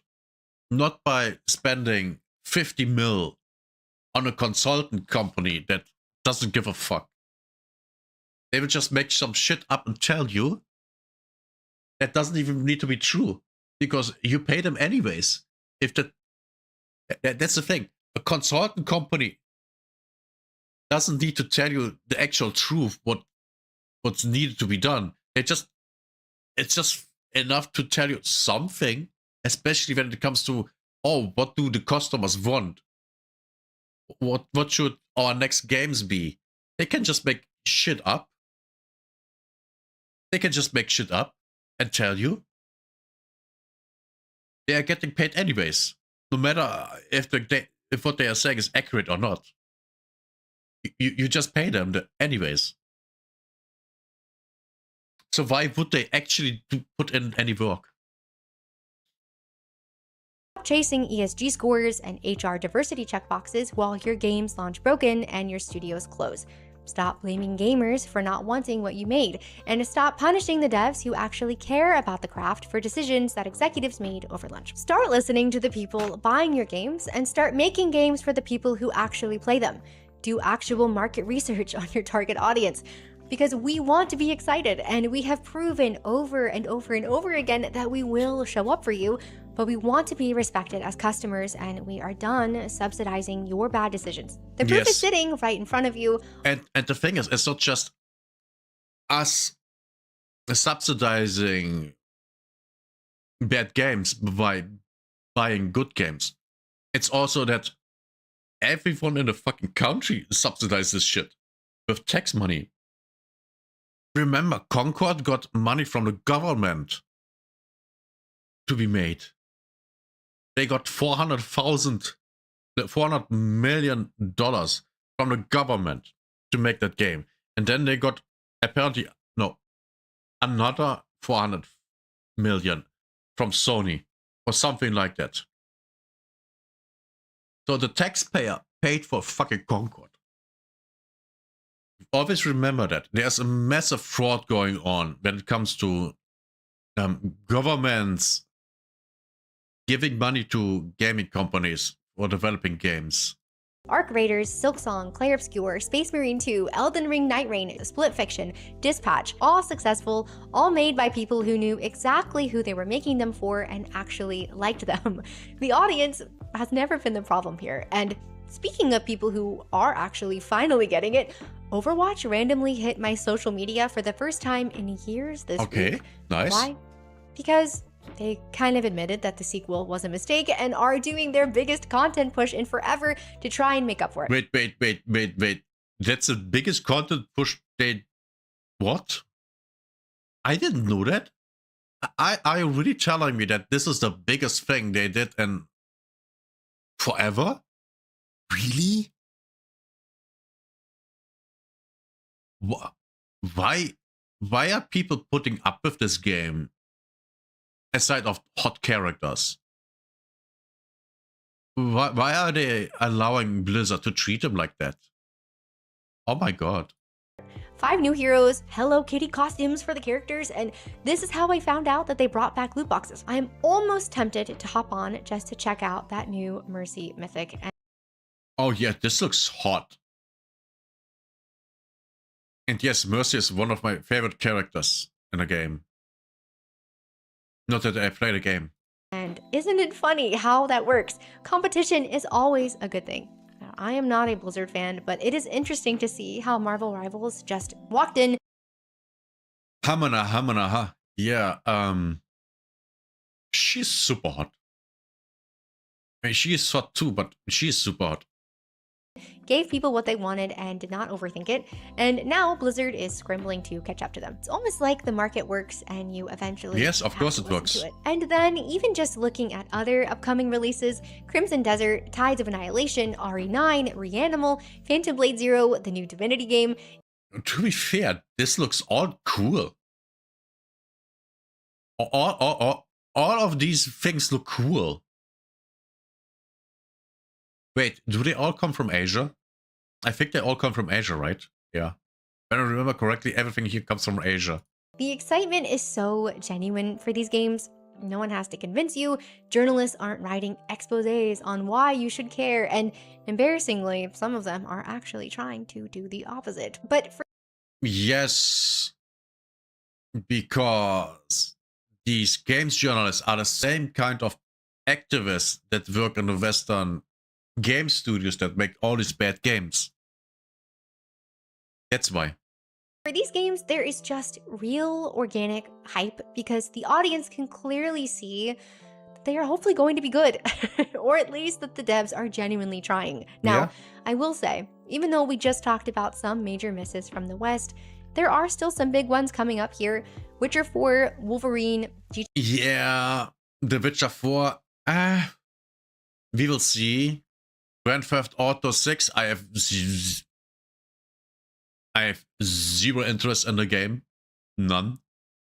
I didn't even know this one is in development. GTA 6 if it finally drops, and kind of my thought on all of them is I'm hopeful but nervous. I would like to be excited, but we have just been burned so many times at this point. There is a permanent layer of will this be good hanging over everything for me, which is only solidified when I read things like that GDC report. But that is the state of the industry right now. It is clear that the audience is continuing to speak up loudly, repeatedly, and with their wallets. So the only question left is whether or not these studios that have still not been able to get the memo will finally start listening to the players instead of whatever focus group told you that we wanted Horizon Hunters Gathering. If you made it to the end of this video, thank you so much for being here, and I genuinely would love to know your thoughts on everything. Is there a game that you are super excited for this year? No. I can't think of any game. Well, new game. Any new game. I am excited about new content for Arc Raiders, new leaks for Path of Exile 1, new leaks for Path of Exile 2.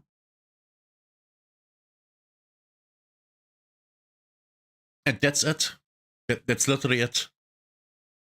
And I'm not even kidding. Thanks again, and I will see you in the next one.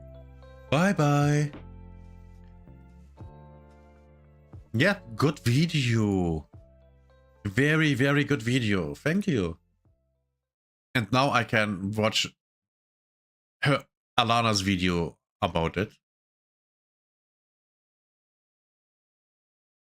But not now, just, you know, I can watch it because I'm interested in what she's thinking. Most likely the same as I, because they are very aligned. Very, very aligned. And oh wait, I wanted to... Let's actually test out the game. We're actually gonna test out the game while we are here. Let me...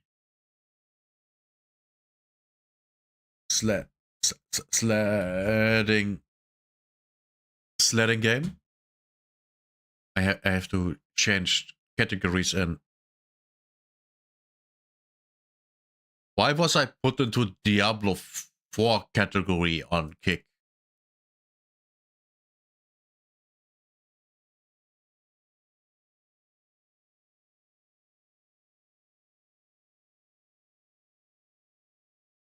Games and demos. Okay. Okay, chat. We are now entering a new game. We gotta try something out. Hopefully it's good. And while it's loading... Wow, that was fast. That was really fast. Don't crash. Do you want to use voice chat? Sure. Do you want to use text chat?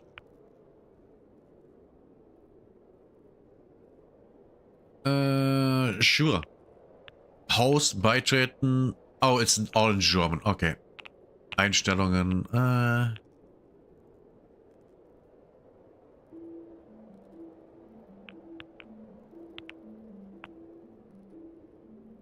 Explicit language blocking, yes.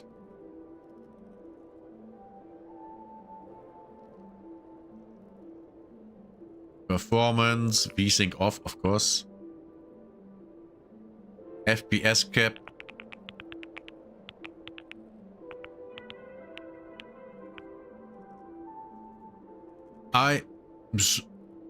To be fair, I'm already stupid on this game. This is already good. When was the last time you started a game and you just got into the game? No, oh yeah, here are 10 videos of companies that are involved in this game. Oh, and here's a 10-minute cutscene. Oh, and here's the tutorial, which you have to do before you can get into the menu. You can change your settings. This is already better than 90% of all AAA games. Yes. Language German? No, we go with English. Thank you. Save stuff. We are saving. Game saved. Nice. Yeah, this is already good. Host join. You know what? We host. Warning: sledging game is a multiplayer experience. Blah blah blah. In public lobbies. Public lobbies. You are playing with other. Okay. I understand. Do we have actually just lobbies run by the game dev? No.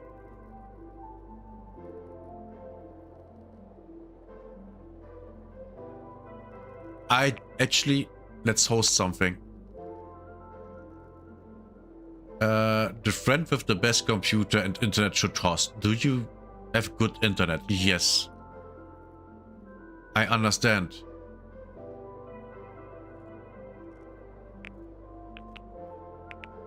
Player count 1. Invite only.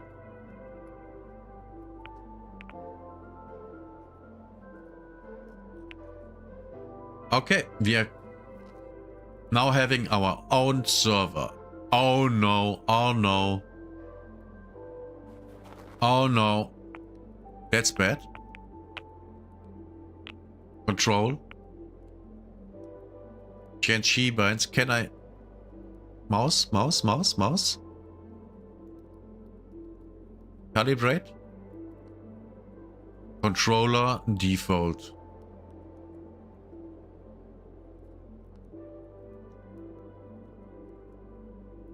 Default things, don't care.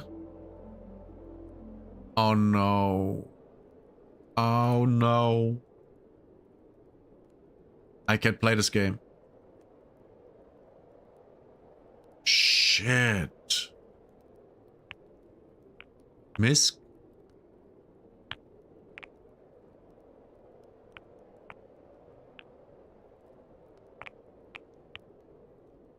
Performance, no. Gameplay. Shit. Yeah, I can't invert my Y-axis, which is really bad. Customize. What do we have here?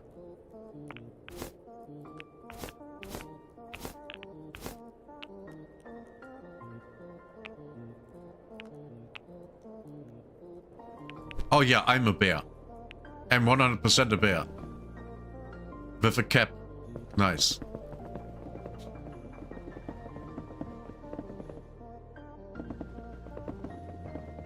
What the fuck is this?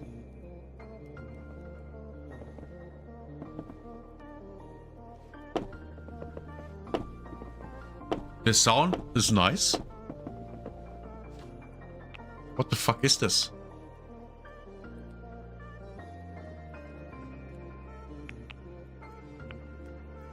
Okay, I guess I can unlock shit. But not now.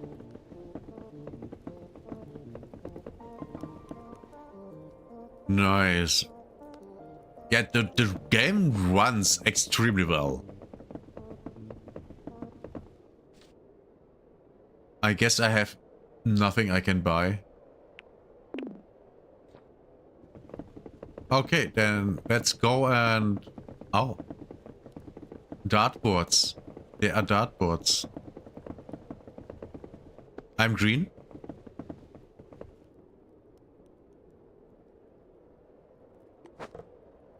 Shit.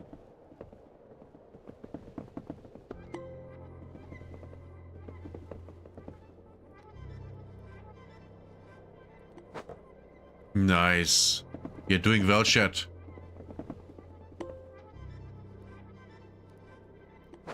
Shit. Okay, yeah, I like this. This minigame is actually fun. I can see that it would be easier with a controller.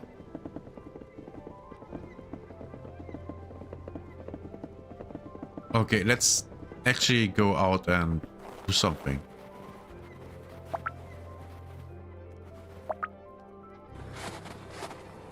Okay, this looks nice.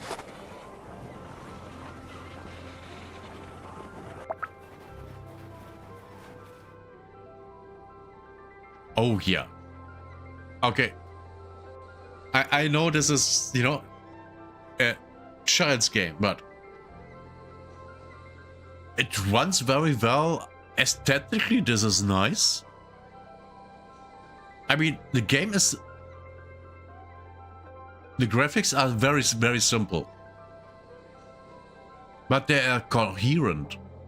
And they are fitting. This game already looks way better than Marathon. And yes, I literally just said that. E for inventory.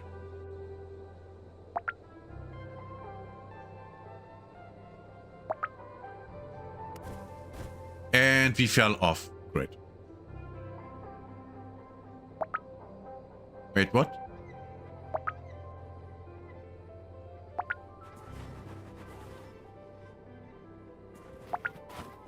Yeah, this is nice. Oh, another minigame.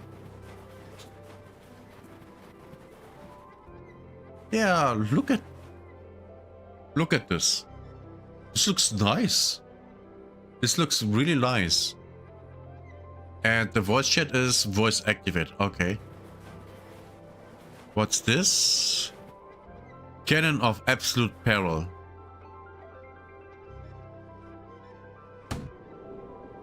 Shit. Shouldn't have done that. Where am I even going?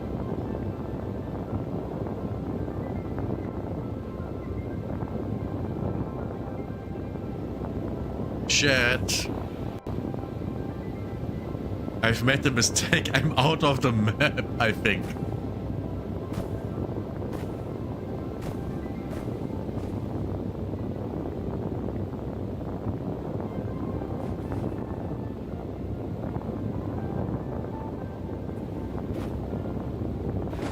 Okay, let's slide back. Can I do that?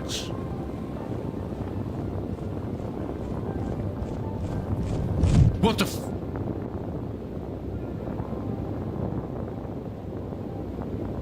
Jesus. That was actually scary. Oh god.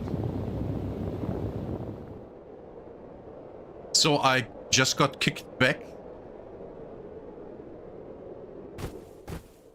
Oh, there was no clipping. Okay.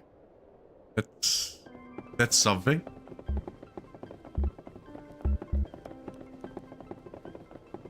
Okay, that's the fastest I can go. Which is fine with me.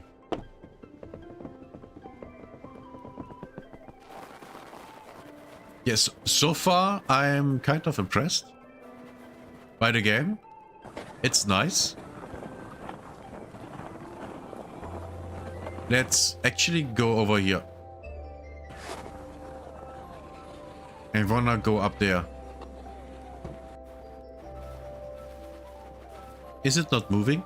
Why is it not moving?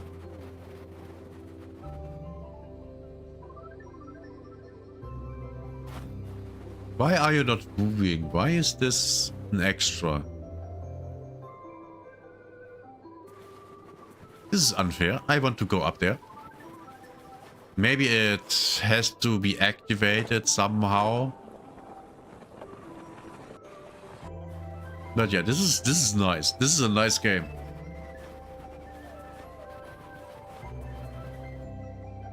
I can absolutely see that people would like this. This is such a simple game too.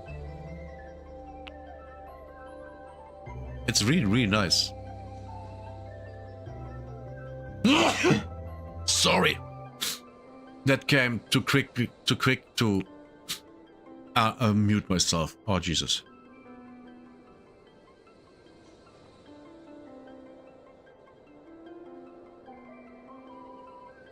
My allergies are hitting me hard.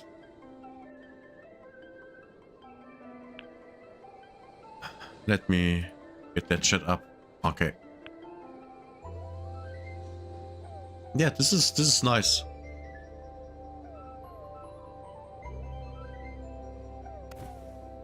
Come on. Come on, get up. No. No? Down here? Oh, jeez, this looks good.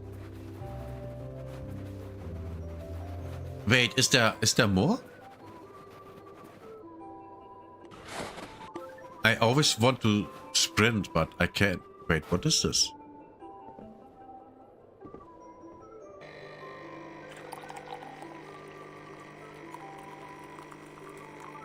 Did I just fucking got a coffee?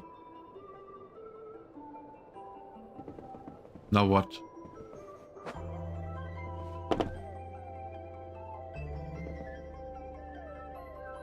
Oh no! Oh, I have a. I guess hot chocolate with marshmallows. This is so cute. No, mine. I can't pick it up. Great. Okay, let's go do some wee stuff. Or not, I guess. I guess we are going down. And we are going down further. Oh, ow. Ow.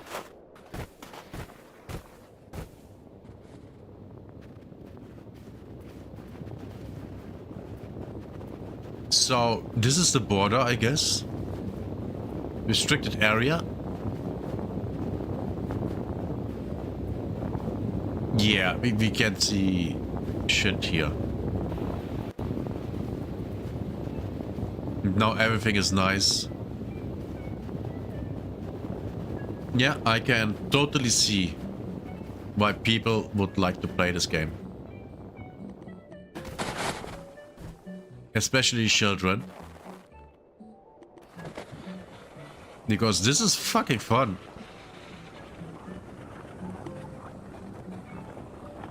Ooh, there's another lift. Oh, I guess this is restricted because it's a demo. Wait, what's up there? I can't believe that the sledging game makes me want to explore the game world more than other games.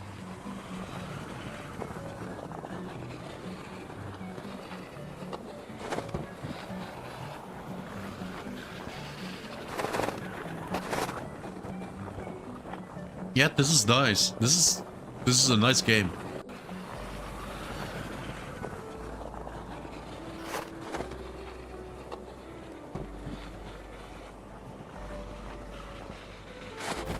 Oh, it's gonna hurt. What do we have here?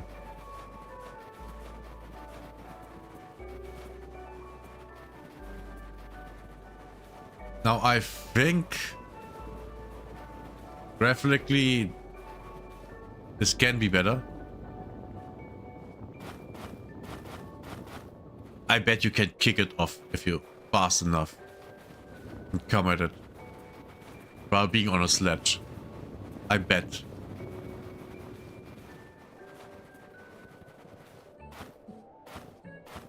Can we... Gameplay, chat... Performance...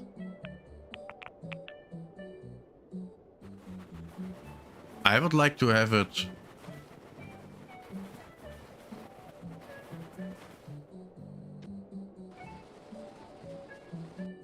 We are grabbing a snowball.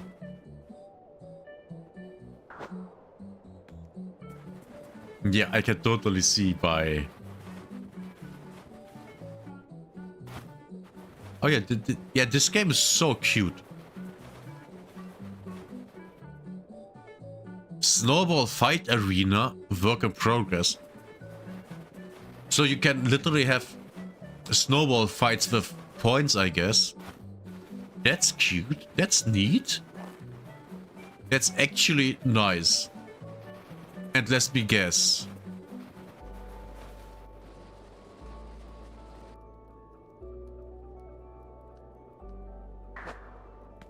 Shit, didn't hit.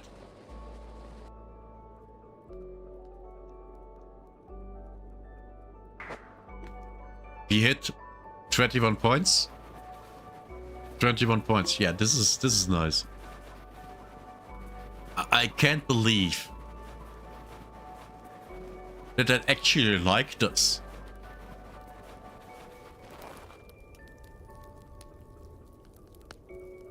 This is kind of like marshmallows and what's this? I don't know. Stick, marshmallow.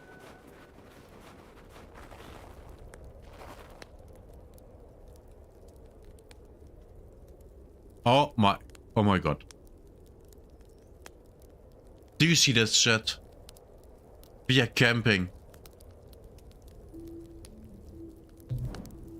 Oh.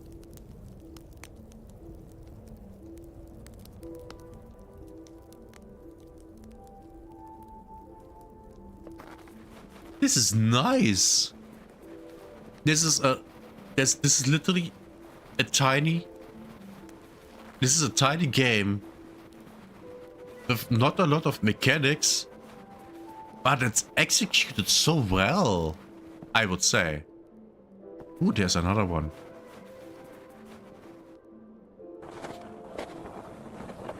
Let's get over here.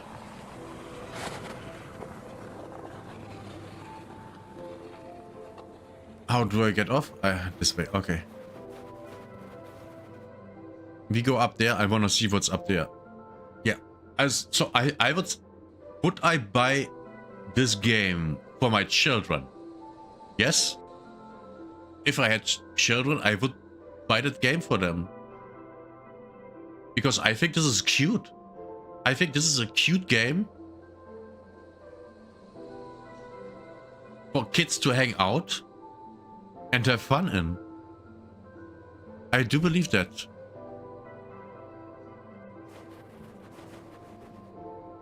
No. Okay, let's go further up. Or not. It's getting stormy.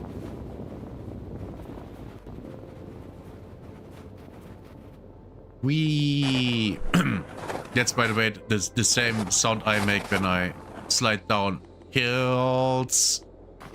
Oh, you can move when in the air.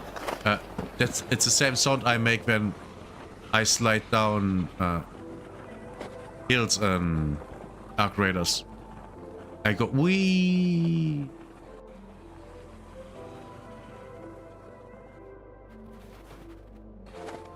No. Okay, yeah, I'm impressed, but I also think we are done because there's nothing here.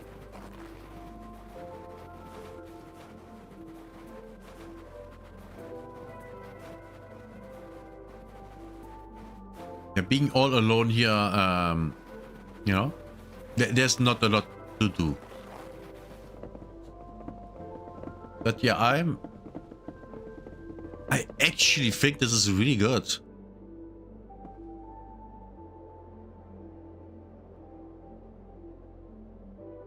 Waiting for other players. Oh, okay. Oh, that's so cute. Why is this so cute? Even I think this is cute and adorable. Wait, what's upstairs? Imagine that, being so curious about a new game that you actually want to look at stuff. And it's the sledging game. The sledging game is what makes you curious about what's going on here. Not a AAA game, no, it's a sledging game.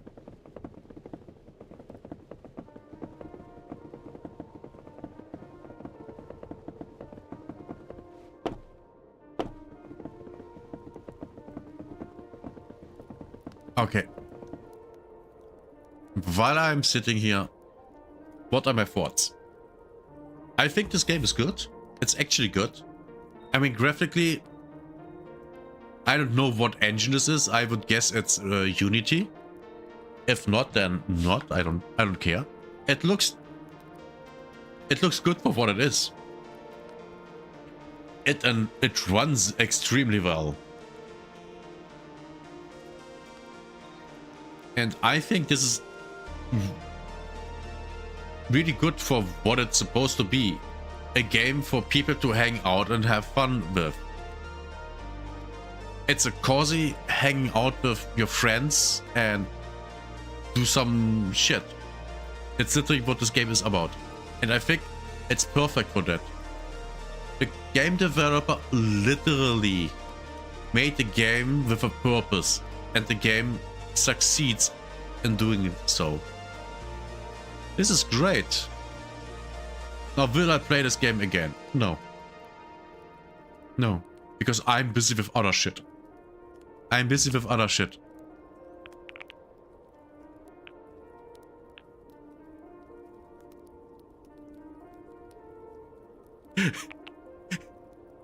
Stop it. Stop it. I like this game. I truly do. This was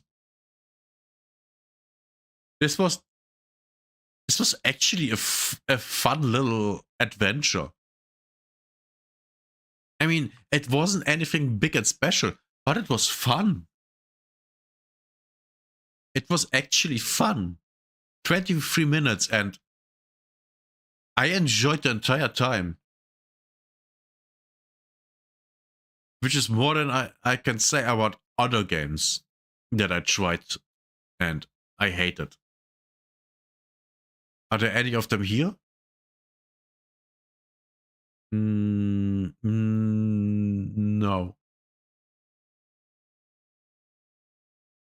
I actually have to play more Stellaris. I bought it and only played 21 hours. It's not enough. Yeah. I would say, oh, we are done for today. I know the stream was short, but I don't care. I still have to do shit. Meaning I actually gonna cut this stream into videos and then push at least 2 of them out this weekend still. Yeah. If you enjoyed today's stream, follow, like, subscribe, depending on where you are. You can even comment when you are on YouTube or Rumble. Imagine that. See you next time, which will be Monday. Monday is the expedition for... Actually...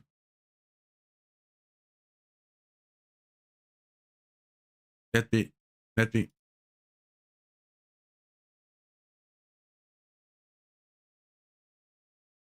Let's see when it's going out.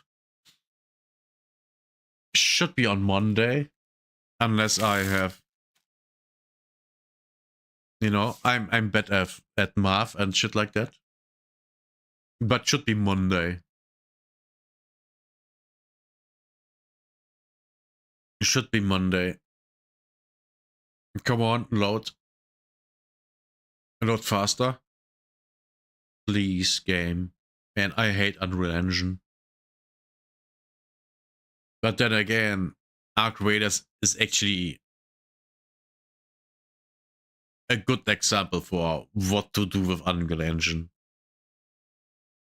Unlike a lot of other games. Come on, load. Then the opposite of the sledging game. The sledding game. Sledding, not sledging. Sledding.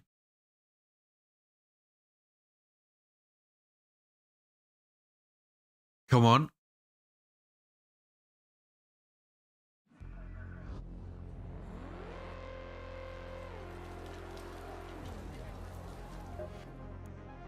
Wait, that was 1 day, 19 hours.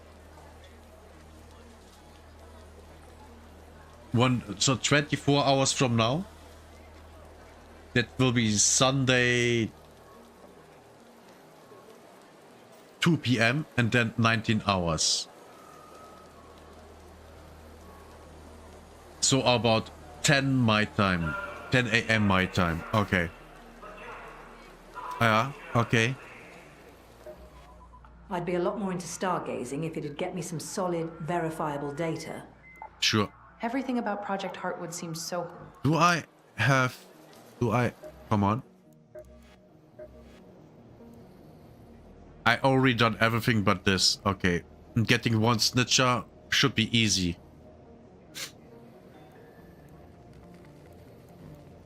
And then here, getting one more of this, 4 of this, 1 of this should be easy. I do that, but yeah, on Monday. Yeah, okay.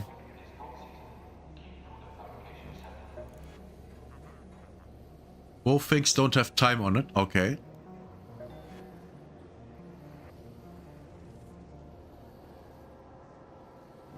Yeah, we are done. Okay. I see you guys on maybe Monday when you are up for Arc Raiders. Bye bye. Bye bye. Chat and oh Jesus. Well yeah, chat. And YouTube and Rumble. Bye bye.